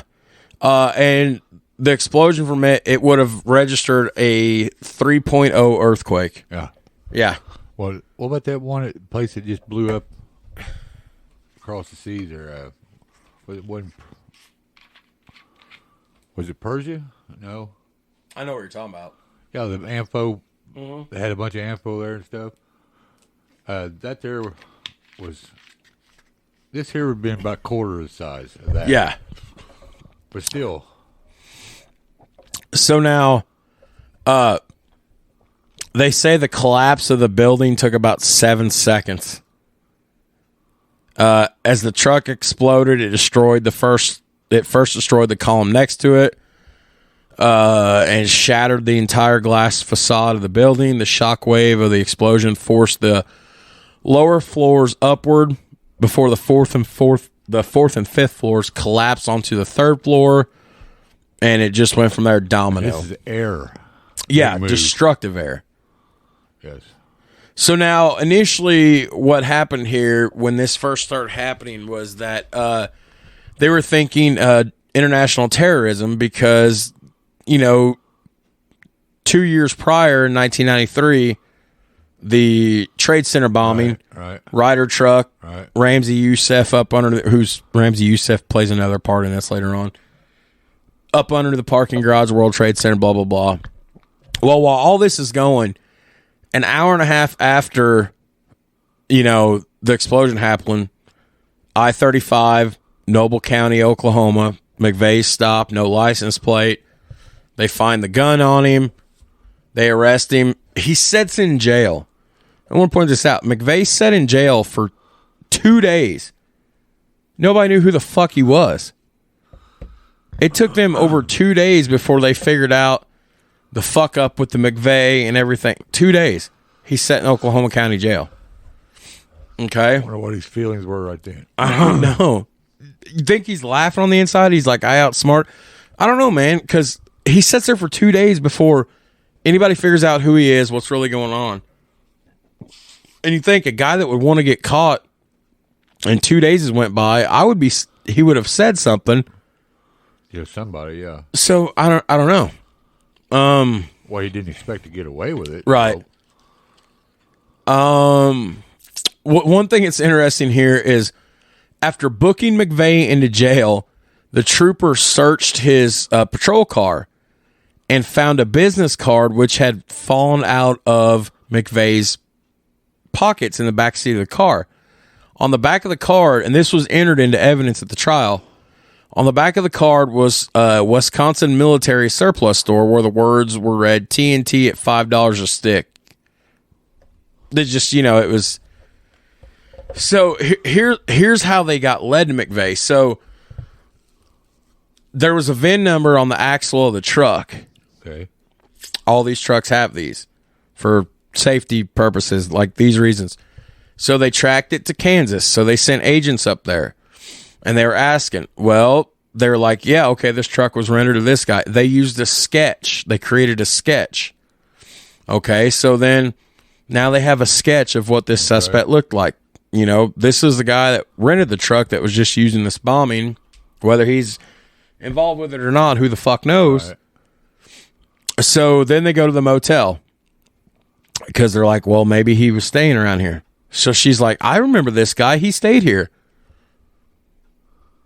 And then she starts digging through her records, and that's where she finds the name slip was Timothy McVeigh.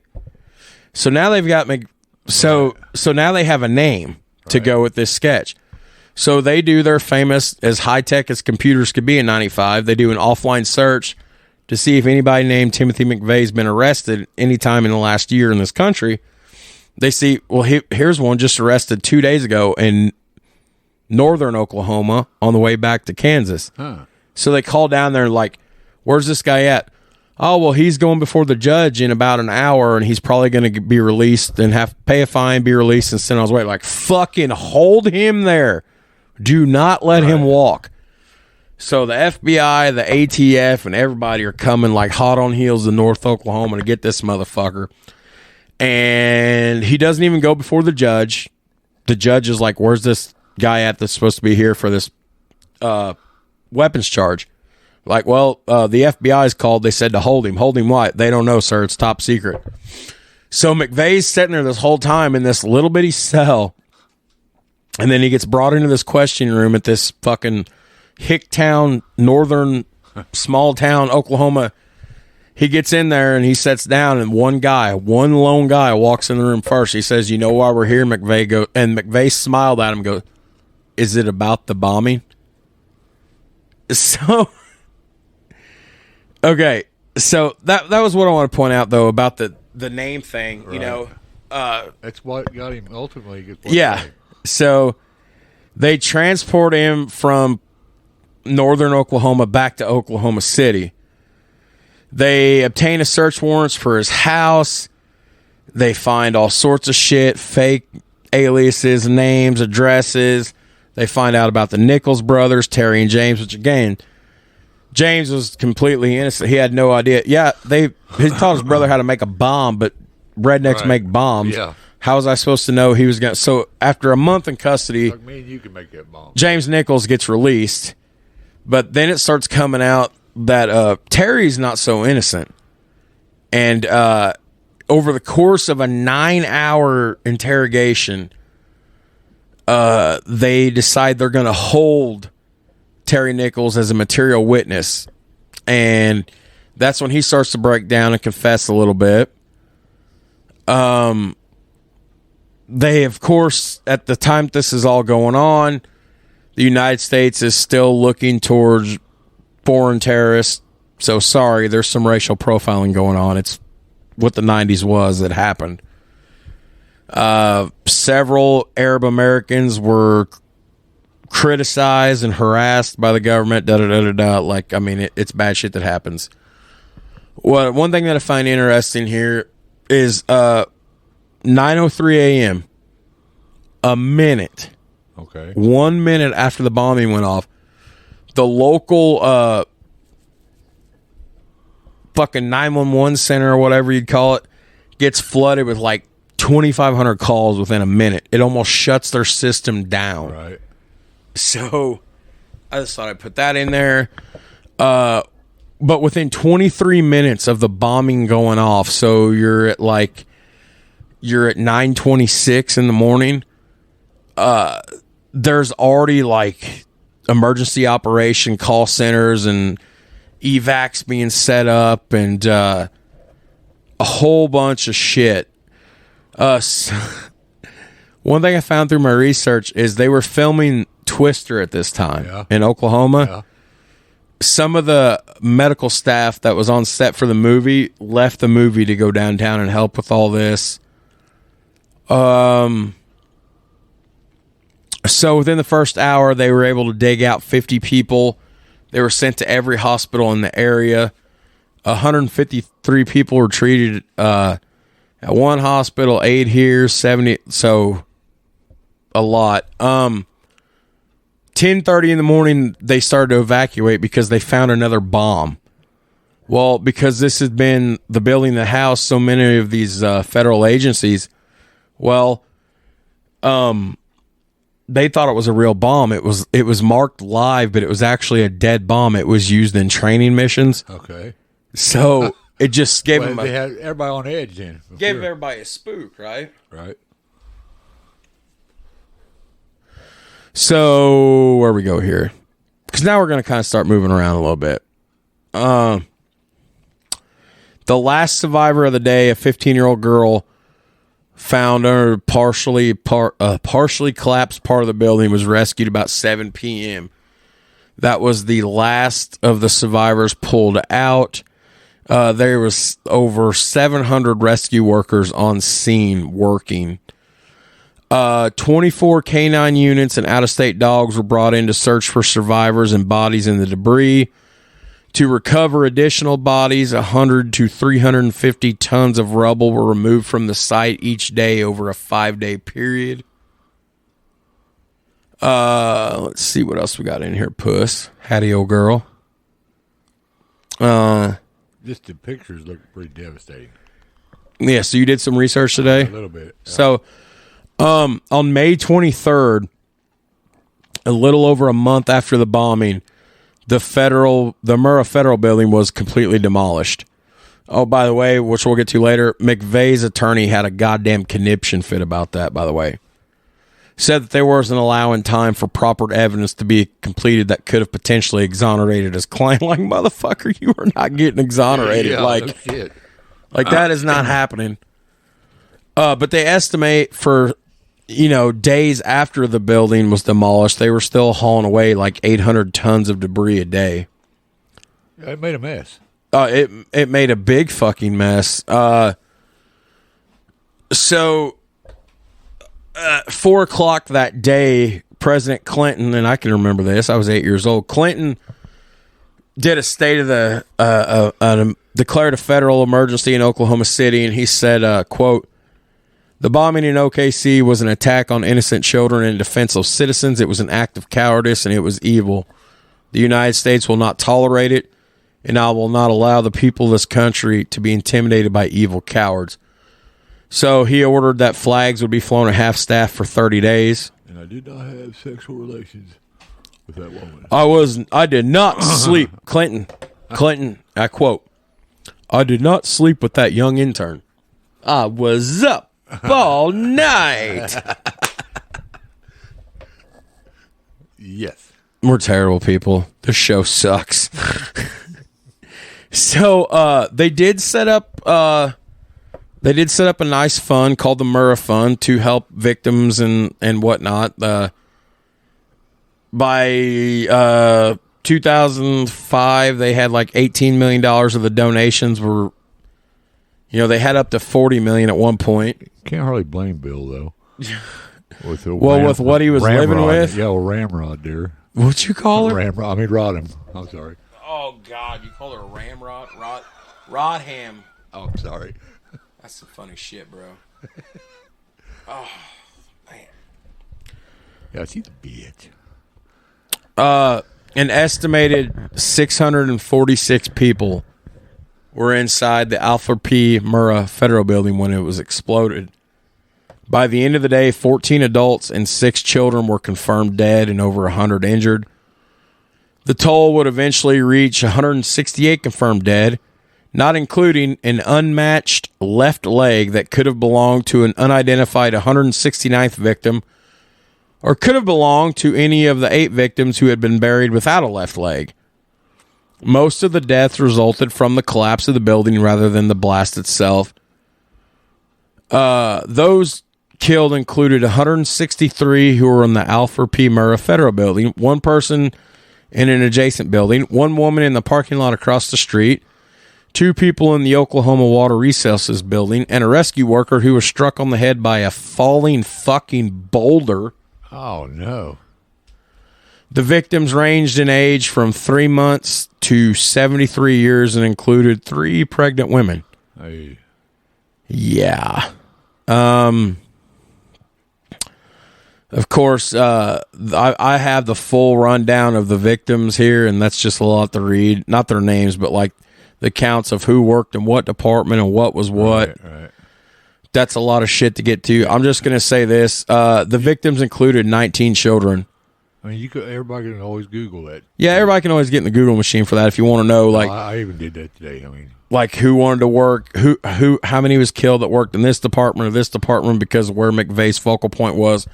All I'll put in here is because it's sad and it needs to be included is that 19 of the victims were children. 15 of the children were in the daycare center. So, and that's a site too. If you hop in the Google machine and you look at this shit, they set up a temporary fucking morgue right out on the pavement. Right. And they're carrying out these little bitty bodies in these just small white towels, small white sheets. And of course, you know, the bigger bodies get the bigger sheets, the smaller bodies get the smaller. Right. And it's just small sheet, small sheet, small sheet, small sheet. Like, it's fucking brutal, dude. Just brutal. 24 people. I don't get that part of it neither. I don't get if I was going to go after somebody. Why children? Why children? That's well. Here we go. We'll start to get into this now. What I wanted to say though is 24 people identified the victims, and I want you to think about how they had to identify these people. It took X-rays, dental exams. I bet. Fingerprinting, blood tests, DNA tests. Anyways, here we go. So like I said, there's going to be a lot of McVeigh quotes in here because I really want to drive home how much of a goddamn fucking sociopath he was, too. So McVeigh would acknowledge the casualties saying, quote, "I didn't define the rules of engagement in this conflict in Oklahoma City. The rules, if not written down, are defined by the aggressor. It was brutal. It was no holds barred. Women and kids were killed at Waco and Ruby Ridge. You put it back in the government's faces exactly what they're giving out. I wanted the government to hurt like the people of Waco and Ruby Ridge had hurt." So, you know, in the wake of the bombing, though, a lot of people, and here we go, this is going back to what I was talking about, like there was a lot of flip-flopping as far as the fucking children involved in this were. The media would focus a lot, and if you get on YouTube and you look at Oklahoma City bombing media coverage, and you'll find a lot of the quips in the days and the weeks after, it focuses a lot more on the fact that of these 168, 19 of them were babies and children. So McVeigh later stated that he was unaware of the daycare center when choosing the target, and that if he had known, he might have given him time to switch targets. Then he would say, that's a large amount of collateral damage. Then he would later say that it wouldn't have made a difference. There has to be, quote, there has to be a body count. The only way to get them to take notice, there has to be a body count. Now, it's funny because the FBI stated, one of the things that the FBI and the prosecutors were doing was said that this guy was a soldier. Soldiers do recon before missions. McVeigh scouted the interior of this building in December of 94. He scouted it on the outside numerous times leading up. He had to have known of the daycare center in the building before the bombing. And the prosecutor in the trial looked at McVeigh, pointed at him in question. He said, how could he have decided to pass over a prior targeted building because of a flower shop, but not at the Murrah building when he knew there was a daycare center there? So, there you go. Of course, one of the saddest parts about all this is the picture of the firefighter. It won the Pulitzer Prize for the news photograph for the news photograph of the year in '96. Is the firefighter holding the baby that would eventually pass away in his arms. Right. So the picture, the media, it's the images, it's graphic stuff, it's heart-wrenching stuff. Media driven. You never know. Yeah. Clinton would, I got handed to this fucking Democrat.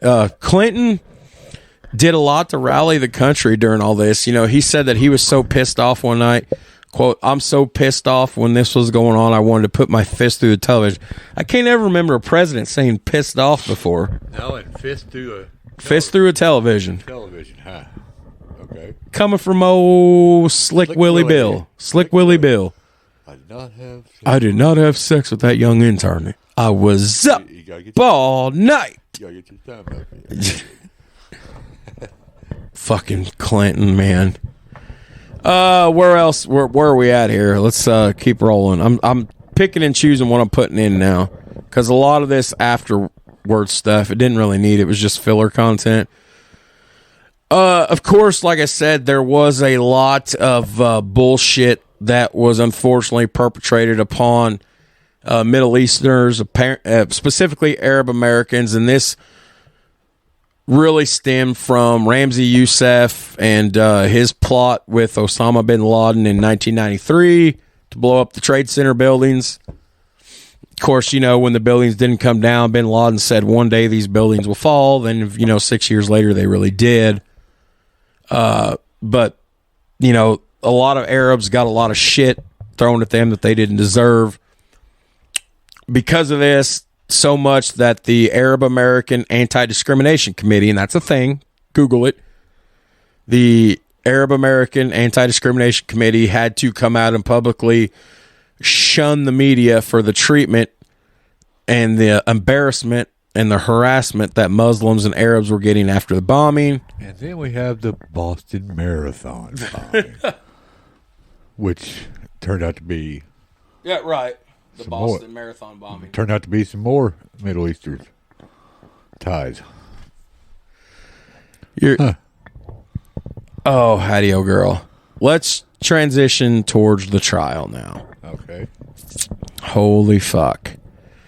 So, the OK bomb, FBI led the official investigation with Special Agent Weldon Kennedy. What a fucking name. Weldon Kennedy was the special agent in charge.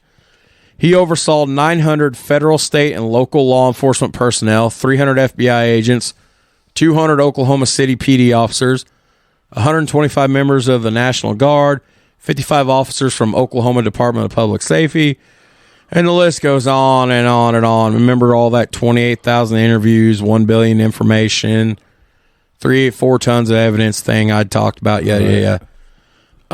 Federal Judge Richard Paul Motch. Dick Motch. Dick Motch. Dick Motch? Do you Dick Motch? Dick Motch? I don't know if that's how you say it, but that's how we're saying it. Dick Motch?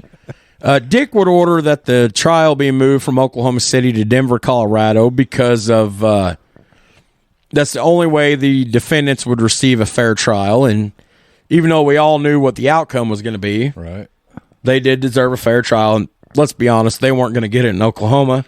No, so the trial was moved to Denver.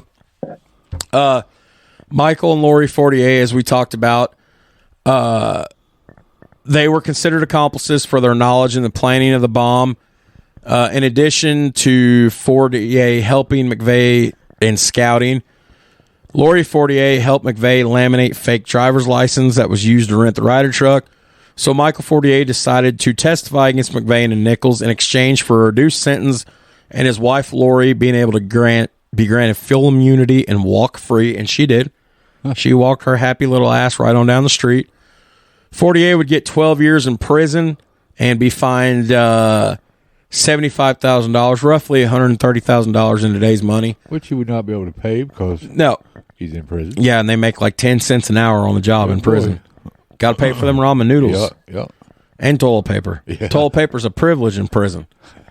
On January 20th of 2006, Michael Fortier was released from federal prison.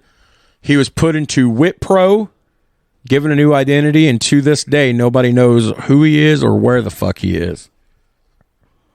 They put him in Wipro because they thought somebody was going to beat the shit out of him and harass him. And they don't know where he's at now. Nobody knows where he's at or what he's doing. Now, obviously, everybody wants to hear about McVeigh, but before we get to McVeigh, we're going to go through Nichols because this Nichols trial is really something. So McVeigh was tried and sentenced to death before Nichols was even tried. So I just want to put that out there, but we're gonna get to this. So Michael Fortier really helped drive home Nichols being a part of this. He testified that Nichols and McVeigh had expressed anti-government feelings and conspired to blow up the Murrah building. He said McVeigh did the survey on the building before the attack. He testified that Nichols had robbed this gun dealer to finance the cost of the bombing, which we had talked about. Fortier would provide evidence for the cases against both these guys, according to the prosecutor. Terry Nichols' wife, the 17-year-old Filipino girl, she testified as a defense witness, but her story ended up helping the prosecution's case. She said her husband had been living the double life prior to the bombing, using aliases, renting storage lockers, and lying that he had broke off his relationship with McVeigh. She also testified that Nichols had traveled to Oklahoma City 3 days before the bombing, supporting the prosecution's contention that Nichols had helped McVeigh station a getaway car. She failed to give Nichols an alibi for the day before the bombing, and basically that led the prosecution to believe that Nichols helped McVeigh assemble the bomb. Now, Nichols' defense attorney said that he did help McVeigh construct the bomb in the back of the truck and get it ready the day before. But he was under duress. Timothy McVeigh, after trial, gave an interview, and his attorney even said during the interview, McVeigh basically told Nichols they were in the back of the truck, I guess, as the story goes, and McVeigh put a gun to his fucking head and was like, "Hey, you're going to help me do all this now, or I'm going to splatter you all over the inside, and you can basically go with the truck when it goes off." So McVeigh said himself, quote, that I had help assembling the bomb from somebody who was under duress to me. So that kind of eased the sentence on Nichols a little bit, whether that was true or not, or Nichols was just, McVeigh was trying to help his homie get a lighter sentence. Who knows? They deliberated for 41 hours over a period of 6 days, acquitting Nichols on December 24th, 1997, of detonating the bomb. He was not acquitted of all charges. Right. Basically, he didn't set the bomb, but they convicted him of conspiring with McVeigh to use a weapon of mass destruction, which is a capital offense. They acquitted him on charges of first-degree premeditated murder, but convicted him on lesser charges of involuntary manslaughter in the deaths of federal law enforcement officials. Now, according to the Washington Post, an article from the trial in 97, quote, "There's no evidence that Nichols rented the Ryder truck used to carry the bomb to OKC, and there was no one who could positively identify him as the purchaser of the 2 tons of ammonium nitrate. Most problematic for the government was the compelling fact that Nichols was at home in Kansas when McVeigh detonated the truck." So, let's see here. What else we got? The jury deliberated for 13 hours over 2 days whether to give Nichols a death sentence, but it deadlocked. District Court Judge Dick Motch then had the option of giving Nichols a life sentence or a lesser term of imprisonment. On January 4th, 1998, he sentenced Nichols to life in prison without parole on conspiracy conviction, calling Nichols an enemy of the Constitution who conspired to destroy everything the Constitution protects. Nichols also received a current 48-year sentence for his 8 involuntary manslaughter convictions, 6 for each victim. He showed no remorse. He was then sent to ADX Max in Florence, Colorado, which, by the way, if you don't know anything about prisons, and I have done a lot of research on this place fascinates me. It's like the modern-day Alcatraz. If you get sent to ADA Max in Florence, Colorado, you're the worst of the worst. Like, some of the people that are there is like... the fifth hijacker that didn't make the plane on 9/11, Zachary Macaris. The Unabomber Ted Kaczynski was there until last year when they took him to North Carolina because he's dying of cancer. Ramzi Youssef is there. The greatest escape artist in U.S. prison history. There's been movies about him. I can't remember his fucking name. There's YouTube clips about him. He's there. A lot of guys, like, you don't have to be necessarily a hard ass, but if you're like the worst scum fuck on earth, you don't go to Rikers, you don't go to Folsom, you don't go to San Quentin, you go to 88 Max in Florence, Colorado. That's where he went. McVeigh went there for a while too before they transported him to Terre Haute to fucking put him down like a dog. But basically, the following year in 1999, Nichols was taken back to Oklahoma City to stand charges as the state decided to charge him because they were still pissed off. They could not get a death sentence for him. So he was sentenced to, I believe, what is it down here? He was sentenced to 161 consecutive life sentences. Wow. So even though 168 people died, they couldn't charge him for that because he was already charged, the whole double jeopardy. Right. Even though it was on a federal level, now it's a state level. He's already been charged for these 8 deaths. So they charged him for 161 deaths more. And he's not getting out. Yeah. And there's a whole lot of other shit in here about this, about Nichols, but I mean, fuck him. So, but yeah, he is, he's at ADX Florence, so. Still alive. He's still alive, unfortunately. Right. So, okay. I got a little clip that I would like to play for you guys now.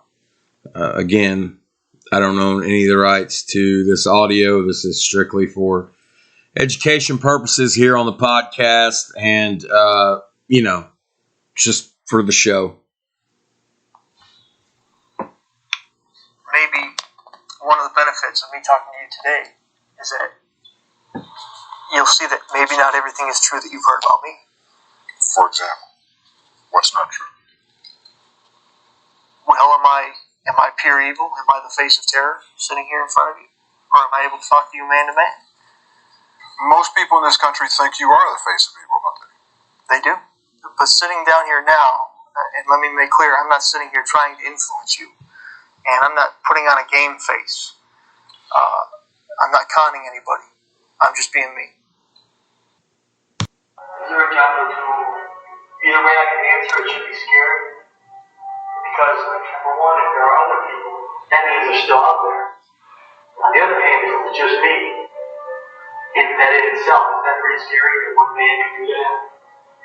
That's why you can't handle the truth. It's the perfect line. Because the truth is, it was just me. Best pause ever. Yes, it was. That was Guinness Book of World Records. That was the longest pause we've ever taken. So let's put this to bed. We got about an hour and a half here, and we'll get her done. Okay, right on. All right, so we're gonna start with I think where I left off in my notes right here. We're gonna talk about Timothy McVeigh's trial. Okay, yeah. Did you know it took that son of a bitch 2 years to get the trial? Really? Didn't start till April of '97, and the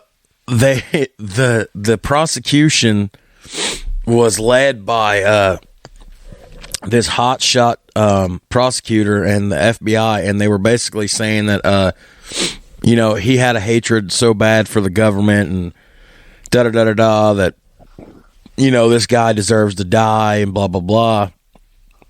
Well, right. His own sister testified against him. Oh, shit. The guy that he met in, the other guy that he met in the military, the Michael Fortier, him and his wife testified against him, saying that, he showed them how he was going to build the bomb by taking soup cans and shit out of the cupboard and drawing it out on the table. Damn it. So, holy shit. Yeah. Now McVeigh, look at the ego on this prick. He had 6 defense attorneys. He had Only 6? He had a team. Yeah, he had 6 defense attorneys. Wow. And the lead defense attorney wanted them to present a necessity defense to the court, which basically means they could argue that he was in imminent danger from the government, and, you know, such actions, you know, caused him to do what he did. Basically, he had to do this for the greater good. That's the defense they wanted to go to. Timothy McVeigh. There's a daycare there. Yeah, well, get this. This just proves your point right here. McVeigh's like, fuck no, that's not what we're doing. McVeigh wanted credit for this.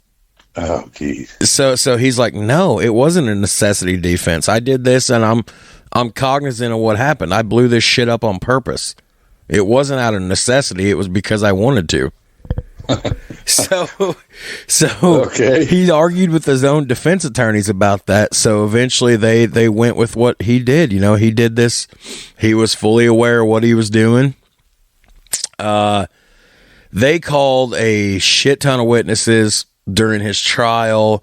They went through thousands of pieces of evidence. A key point in contention during this case was that there was an unmatched left leg found after the bombing. McVeigh's defense attorneys argued that it was the work of a second co-conspirator that was in the building with it, while prosecution was like, this is the leg of, you know, this is the leg of a victim. So they ended up digging up a woman that had already been buried. They exhumed her body, and they somehow matched the leg to this woman, which is just some crazy shit. Yeah. Yeah. So, but anyways, random leg. Yeah. Just McVeigh basically was like, look, there was no second conspirator. It was me and Terry Nichols, and Nichols was under duress to help me. As far as the bombing goes, there's no John Doe number 2. He said it's just me. So the trial went on for about 2 or 3 months, and then it came time for deliberation. And again, as Kurt and I say, I put a lot in here about this, but if you really want to know more about the trial itself, just go Google it. It's so much information that I can't put it all in one episode. Right. So they deliberated for 23 hours, and on June 2nd of 1997, a little over 2 years after the bombing, he was found guilty on 11 counts of murder and conspiracy. The defense argued for a reduced sentence of life imprisonment, and the prosecution was like, fuck this guy. So McVeigh was sentenced to death. And in May of 2001, the Justice Department had come out that the FBI had mistakenly failed to provide over 3,000 documents to McVeigh's defense counsel. The Justice Department would also announce that the execution will be postponed for 1 month for allowing the defense to review the documents. Which I think is stupid, because there's nothing you're going to find in these documents that's going to, change anything. Right. So, and that's what's funny, because a month later, the federal judge ruled the documents would not prove McVeigh innocent, and he said this execution's going down. Yeah. And let's see. Roll on 2. They didn't do it that way, though, did they? No, he was executed on June 11th, 2001 in the wee hours of the morning at the Federal Correction Complex in Terre Haute, Indiana. Lethal injection, and his death was broadcast on closed-circuit television so the relatives of the victims could witness the death. In fact, the victims who couldn't make the trip to Terre Haute had specially wired boxes put in their house. Wow. So they could watch it from their home. Is that kind of morbid? I mean, what he did was morbid too, but I don't know. That's kind of crazy. Well, you want to? I put a little something extra in here for you. All right. So you want to talk about morbid, right? Yeah. In 2000, a unknown internet company, and I could not track down the name. They apparently sued the federal government for the right to broadcast live on television Timothy McVeigh's execution, because they thought that what he done was so heinous that the world should get to watch this man die. And the federal courts was like struck that shit down right away. I get my living off the evening news. Just give me something. But I mean, something I could use. That's right. But I mean, they were going to broadcast this shit on. That's just. I mean, come on. I mean, that's kind of what's making me feel like Don Henley there. But you know, it's almost like after 9/11 when everybody in the country was like, show that footage every day, so we remember what we went through and we kicked these bastards' ass. You know. Well, yeah, but I don't know about the execute. I don't know. Now I got some McVeigh news here. It's gonna be. I mean, lethal injection would be pretty boring, wouldn't it? Yeah, it's 3 needles. It's one to. It's one that. I don't know. It's 2 or 3. It's 2 or 3 needles. One that stops your heart. One that collapses your lungs. Some say you die. They say you die peacefully. Which, if you're, I mean, I don't. Are you supposed to die peacefully, or should you suffer when you go? Like, what's the? Well, I mean, there's probably people that suffered at the scene, you know, right? That did die instantly. So I'd say let him suffer. That's why. Roll on to. I love it. So I got some. As I, you know. We're filming this a little over a week after we did the. I should say, film. We're recording this a week after we did the first part.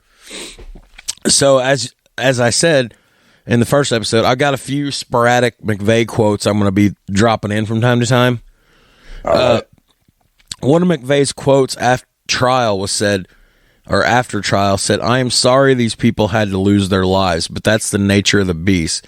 It's understood going in what the human toll will be. If there is a hell, then I'll be in good company with a lot of fighter pilots who also had to bomb innocents to win a war. I knew I wanted this to happen. I knew my objective was state-assisted suicide, and when it happens, it's in your face. You just did something you're trying to say should be illegal for medical personnel." So, you know, just, yeah. So the execution did get pushed back, of course, as we had talked about. You know, what else? Live on TV. Yeah, they wanted to. I knew you'd get a kick out of that. That's why I had to put that in there. I was like, "Are you serious?" And I did a little research. I mean, I didn't do too far in depth because I couldn't find the name of the people that sued the government, but somebody sued the government for the right to federally broadcast his execution. Like, it just blows my mind. Yeah. Witnesses at trial and also during the execution said that McVeigh had a blank stare on his face, like almost like a look of defiance that if he could get out of here and bomb shit all over again, he'd do it again. Yeah. Let's see what else we got. How about not picking an American? Yeah. I don't know. Right. Kids and stuff. So, would you like to know what happened to Timothy McVeigh's body?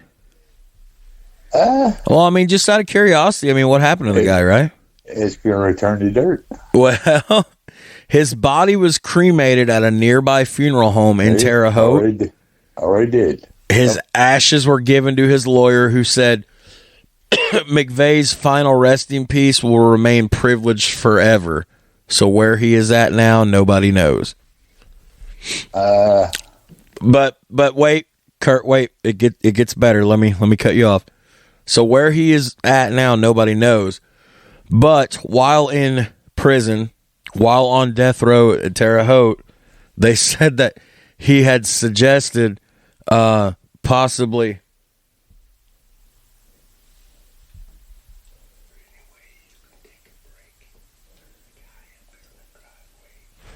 Hang on a minute, Kurt. Hang on. I just lost my place. Okay. Hang on just a second. Okay, so I guess where I was getting at, and I lost my train of thought there.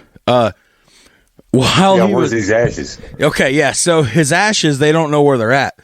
But Right. McVeigh wrote while he was sitting on death row that he dreamed of his ashes being spread at the memorial, but he thought that would be too cold-natured. I am dead serious, bro. That's fucking fried. I love when you say that. That's what? That's fried, man. That's fried. But you know what's funny? So they did all these psychiatric tests while he was in prison and everything. They said that he's a decent person. He just allowed the rage to build up to the point that he lashed out in one very violent act. Yeah, but they think that his IQ was set at like 126, which is pretty high up there. I'm sure he was pretty shrewd. Yeah. Oh, I believe it. Now, McVeigh openly shot down the John Doe number 2 theory, which we talked about in part 1. The guy that was with him when he rented the truck. He said, you can't handle the truth. Isn't that what they say in the movie? Because the truth is, I blew up the Murrah building, and it's kind of scary that one man could wreak this kind of hell, isn't it? He said, quote, for all those diehard conspiracy theorists who will refuse to believe this, I turn the tables and say, show me where I needed anyone else. Financing, logistics, specialized tech skills, brain power, strategy. Show me where a guy like me needed a mysterious Mr. X. I didn't need anybody. Man. So now, confident. Yeah. So now, as we've talked about before, there was always this question between people outside of the issue, like people like us every day that watch the news and reporters. There was always this issue of, did he know that there was a daycare on the second floor or not? Some answers he would give said that he didn't, that he knew and he didn't care. Others say that if he knew about it, he wouldn't have done it. Well, McVeigh said there was a biography written about him by a guy named Dan Herbeck. Herbeck spent like 75 hours over the course of a few years with McVeigh to put this biography together. McVeigh said, to the people in Oklahoma who have lost a loved one, I'm sorry, but it happens every day. You're not the first person to lose a child, lose a grandparent, lose a parent. He said it happens every day somewhere in the world. I'm not going to go into this courtroom at my trial, curl up into a fetal position and cry my eyes out just because you, the family of the victims, want me to do it. So, like, he's starting to got, a little bit of ego. And yeah. So here's a key point for you and for anybody that McVeigh did a lot of written interviews or audio interviews. He did a few, but McVeigh would never appear on television. About a year or a little less before he was executed, Timothy McVeigh agreed to do a one televised interview. He did it with, of all places, what was big in the 80s, 90s, and 2000s, but he did 60 Minutes. Yeah. And he did with Ed Bradley. And Bradley point blank asked McVeigh about the fact that 19 children died in the bombing, and he just said, I thought it was terrible that children were in the building. That's all he said. So, yeah. Now, what else we got in here, Puss? It's hard telling the way this guy is. What? Let's just hope he's good and dead. Yeah, he is, but we don't know where his ashes are at. Can you believe the ego? Can you believe the ego on that, though? He's like, he wrote in like some of his diaries, I guess, or whatever, while he was sitting on death row that, he wanted his ashes spread at the memorial, but thought, man, that might be too cold. I probably ought not to do that. Like, you ballsy motherfucker. Yeah. Shit. What's interesting here is they wanted to link McVeigh to all these white supremacist groups and da-da-da-da-da. There's never no hard evidence that he belonged to anything other than he had a membership with the NRA. But, everybody, anytime a shooting goes off, everybody blames the NRA. Right. What else we got here? This brought about a bunch of changes in the law, of course. A bunch of laws were enacted because of this, especially massive quantity sales of fertilizer. Right. Like, this changed some shit. Oh, yeah, sure. There used to be there's now law that were enacted after this because for the tagging of chemicals. So, like, I'm not saying this could ever happen again, but because of the laws that were enacted because of this, it's going to be awfully hard for something like this to happen again. Well, yeah, unless you piss a farmer off. Or, unless you're building Who's they? They being, I guess, the government. Yes. Don't they piss a lot of people off? That'd be the only people who really have access to that kind of thing. For any amount, wouldn't it? Yeah, exactly. And for something like this to happen again in 2022, like, you'd have to be building this bomb over the course of like 20 years to get that massive amount of stuff, because they're all over how much shit you can get. This was how many thousands of pounds did we say? It's like a 8, 9, 10,000 pound bomb. Pretty good size bomb. Yeah. So, like, it's gonna be a while. But did you know that this shit scared the government so bad that in the weeks following the bombing, every federal building in all cities around the country had barriers to prevent attacks? There was increased security from nobody come in, nobody drove out. Yeah, like all across these. Like, you could go to the Du Bois County Courthouse, and I don't know if they'd actually have barriers set up, but I guarantee you, around the building, around the courthouse square in Jasper at that time, there was an increased police presence. Right. They estimate, that the government spent upwards of hundreds of millions of dollars to improve security in all federal buildings across the country in response to this. What else we got here, Puss? Hattie, old girl. Now, here's something that has led to some conspiracy theories. Or, well, I shouldn't say conspiracy theories. We'll get to that in a minute. It's led to discussions. National Geographic Channel. Everybody likes watching Discovery and Nat Geo. It's a thing. Yeah. Right. So they have a documentary series called Seconds from Disaster. And they hypothesized that the Murrah Federal Building probably could have survived the bomb had you built the building similar to what you build buildings in California due to the earthquake codes. Really?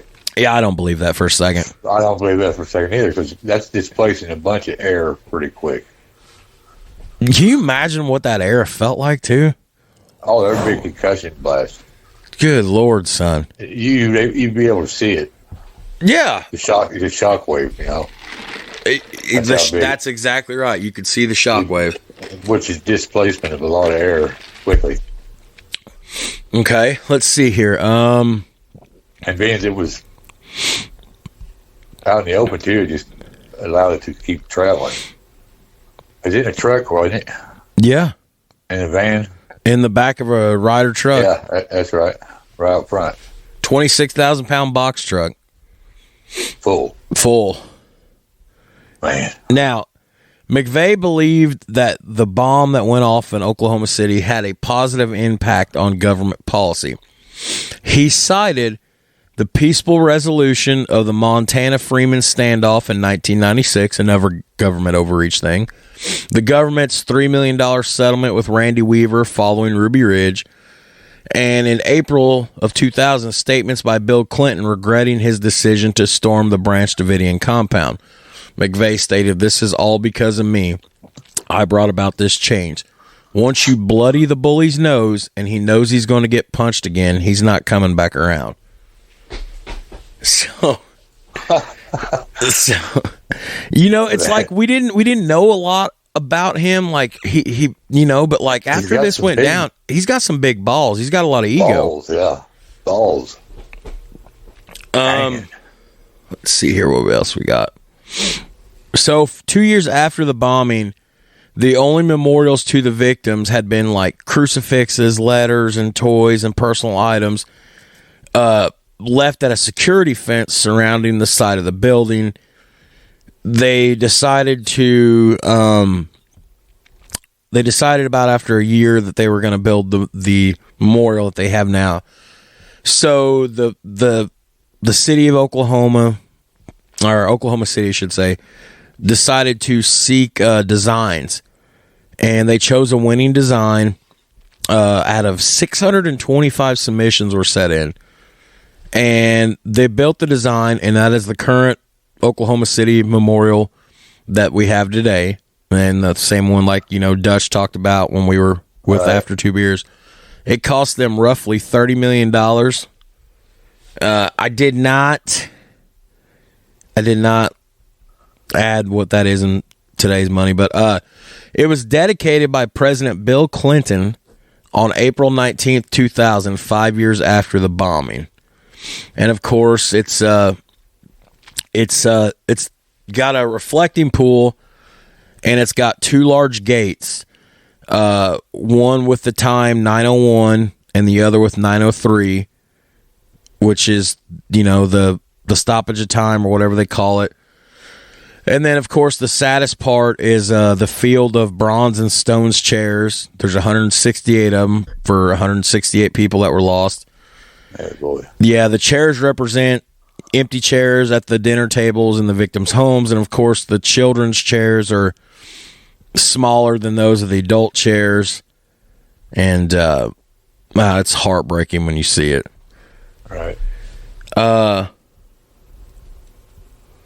Let me see here. What else we got?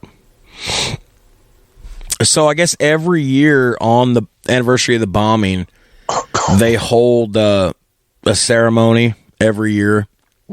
Of course, the last 2 years it was canceled due to COVID. All right. Right. But they do something every year.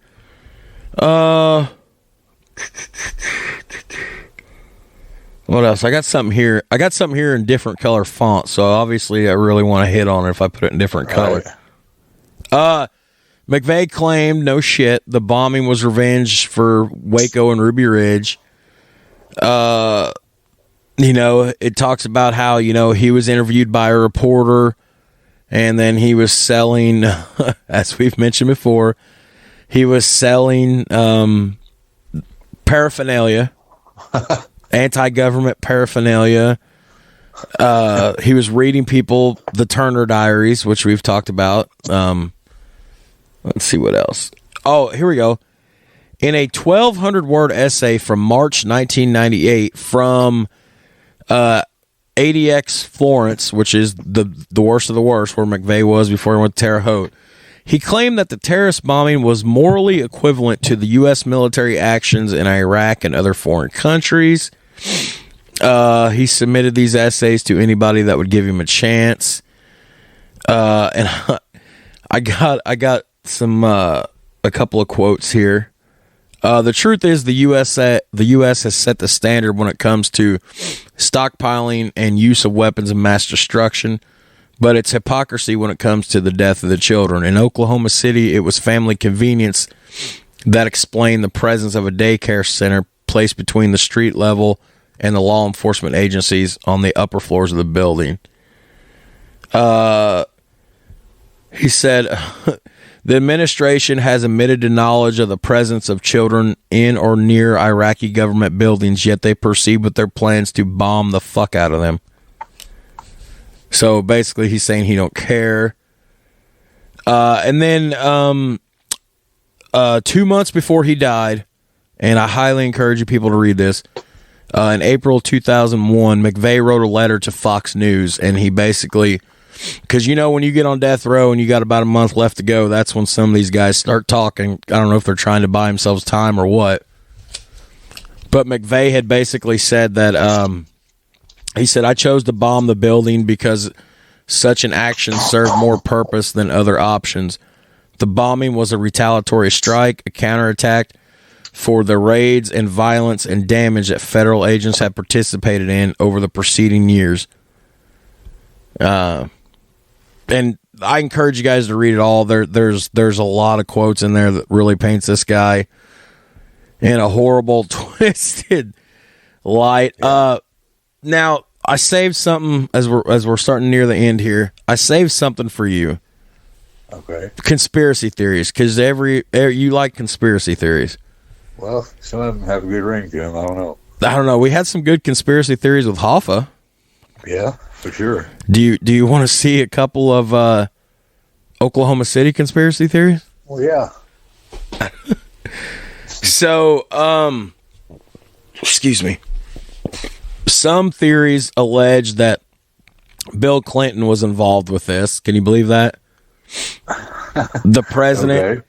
Okay. I did not have sexual relations. Yeah, what was that joke? I did not sleep with that young intern. I did not have sexual relations with that woman. I was up all night. But they claim that he had knowledge of this, and he's just like, yeah, fuck it. It's the Midwest. Nobody cares. So several witnesses report seeing a second person with McVeigh around the timing of the blast. This is what they call John Doe 2. Now, in late 1997, the FBI arrested a man named Michael Brescia, who was a member of the Aryan Republican Army, which is a white supremacist group. He resembled the drawing of the John Doe 2 that had been with McVeigh when he rented the Ryder truck. They later released him. Well, then they pick up another guy who is a German guy named Andreas Strassemeyer. Oh, yeah. Yeah. Yeah. So this guy was like high connected up with like, supremacist groups and bombing and robbing and killing stuff. And this guy fit the description, but they could never get anything on him. Now, that brings a question because a lot of people think that McVeigh and Nichols had co-conspirators who were international. And this was based on the fact that Terry Nichols was traveling, to the Philippines when Ramzi Youssef bombed the World Trade Center in 93, which, by the way, was used with a Ryder truck van, Right. Nichols in 2006 would declare there were others who assisted Timothy McVeigh, but their identities were never disclosed to me, which some people basically left as Nichols was just, blowing smoke because McVeigh was already dead at this point. But there's, the speculation, of course, that the unmatched leg that was found in the building, which they later found to match the woman whose body they dug up, which, again, I'm just baffled how you can match a leg. Yeah, no kidding. Like, it's...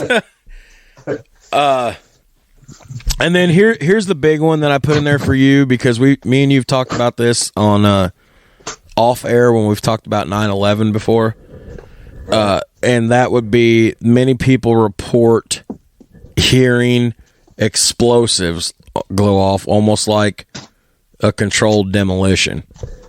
That's interesting. That's what they always said about 9/11 too. Right. So I don't know what you think about that. That's kind of fucked up, really. You don't think this could be an inside job, do you? Oh God. I don't want it to be, No, I don't want it to be either. But again, this there's more to this theory about Clinton knowing about the bombing in advance, and that's just a crock of shit. That Clinton didn't know shit. Right. I'm looking, puss. We're grasping at straws here towards the end. I gotta hurry and get you off the phone. You got things to do today. Yes, I do have things to do. Not watch Steeler football. Yeah.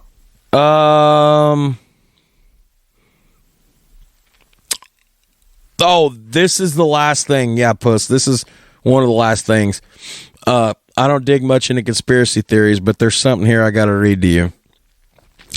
Okay. Okay, so on September 28th, 2009, so we're 14 years after the bombing, okay? Okay. There's a guy named Jesse Trinidad. He is a lawyer in Salt Lake City, Utah, okay? He released security tapes that he had obtained from the FBI through the Freedom of Information Act that show the Alfred P Murrah Federal Building before and after the blast from 4 security cameras. You follow me so far? Yes. The tapes are completely blank at the points right before 9:02 a.m., which was when the blast happened. Trinidad said that the government's explanation for the missing footage is that the tapes were being replaced at the time. Trinidad would say, quote, 4 cameras in 4 different locations going blank at the same time on the morning of this bomb. There is no such coincidence. Trinidad became interested in the case because his brother, Kenneth, had died in federal custody during an interrogation because he was being mistaken for a possible co-conspirator in the bombing. In the civil suit, the courts detained that his injuries could have been self-inflicted and rejected the family claim that he was murdered. However, the family would get $1.1 million for emotional distress about this. So, and there's more to this theory, too, if you guys look into it, about how the security tapes just go missing. Everybody's always likes a good conspiracy story. Oh, yeah. I don't think there's a conspiracy with this here, but everybody likes a good... I really don't. Something else we talked about, you were asking me in the very first episode, the blast was so powerful that it damaged 300 buildings within a 16-block radius. Yeah. There was a crater left that was like 30 feet in width and like 8 feet deep. Oh, shit. And of course, 100 cars within the immediate vicinity were incinerated beyond recognition. Let's see. A couple other conspiracy theories, which I'm not really going to get into all those. It's just, it was that McVeigh was mind controlled by the federal government. That's a possibility. The government mind controlled him to do this. And you remember do you remember oh god, we've seen him in comedy shows before, how somebody's a foreign spy and they don't realize they're a spy till somebody says a trigger word and then their eyes open and they become possessed. Right. Yeah, so that they're saying that happened to McVeigh, which is a crock of shit. Right. So here we go, Puss. So we're gonna go ahead and tie a bow on this, get it wrapped up. There wasn't very much to get to. There wasn't as much in here as I thought. And again, I did cut some of this off for time constraints, guys. If you want to know more, there is a plethora of McVeigh tapes out there and letters and quotes, and it's all some real hokey shit. Like, this guy was ballsy, but he was also, I think, a sociopath. And the conspiracy theories go deeper and deeper, how McVeigh wasn't in control of himself and that he was controlled by the government and a whole bunch of other shit. Puss, I got a little word association for you if you want to. Yes. You do? Yeah. Okay, so choosing a federal building for the attack. First thing comes to mind. First thing, ballsy. Ballsy. Yeah. Is there a conspiracy attached to this? I don't think so. Was Terry Nichols more involved than what he claims he was? I mean, he still got life in prison without parole. Did he know more than he claims? Yes, I think he did. $10,000 in today's money to build a bomb. Wow. You really got to be pissed to... Yeah, no shit. Okay. Did Timothy McVeigh want to get caught because he had all of his bases covered until he left his last name at the hotel? Did he do it on purpose, or was it an accident? On purpose. He didn't care. I think that's exactly why. I think he wanted the attention. Yes. Is there a John Doe number 2? No. Okay. The choice to do the bombing on the Waco anniversary. No, not coincidence. Noteworthy. Okay. Yeah. 3 more. The 1995 Oklahoma City bombing. Devastation. Yeah. Timothy McVeigh. Oh, what a piece of work. Ask me. I want in on this one. Okay. Ask me Timothy McVeigh. Okay. Sociopath. Definitely. Okay. Grading our 3-part series on Ruby Ridge, Waco, and Oklahoma City. How'd we do? A-. All right, my brother. I'm going to say A even. Oh, man. I love you for that. Yeah, I think it's good. So, and again, I want to say, though, thanks to Kurt for taking time out of football Sunday and family Sunday for 45 minutes. Huh? No worries, bro. Yeah. Well, I appreciate it. We had to tie this up, and Yeah. all right, man. Well, I will let you know when it's posted. It's been fun, the 3-part series. It has, and Full of interesting facts. Stuff. it has. It's been awesome. I've enjoyed it, and I think you've enjoyed it. And there's some crazy motherfuckers out there. A bomb from fertilizer. Yeah, who would have thought? And they put it in the back of a 26,000-pound box truck or whatever it was, a Ryder truck rental. They arranged the barrels all in the shape of like a J and an L or whatever inside the... Yeah, he knew there was a daycare there. You ain't going to lie to me. He knew. That kind of... It's the final straw. Breaks the camel's back for me on it. Well, I mean, you're a soldier. What's the first thing every soldier does is recon.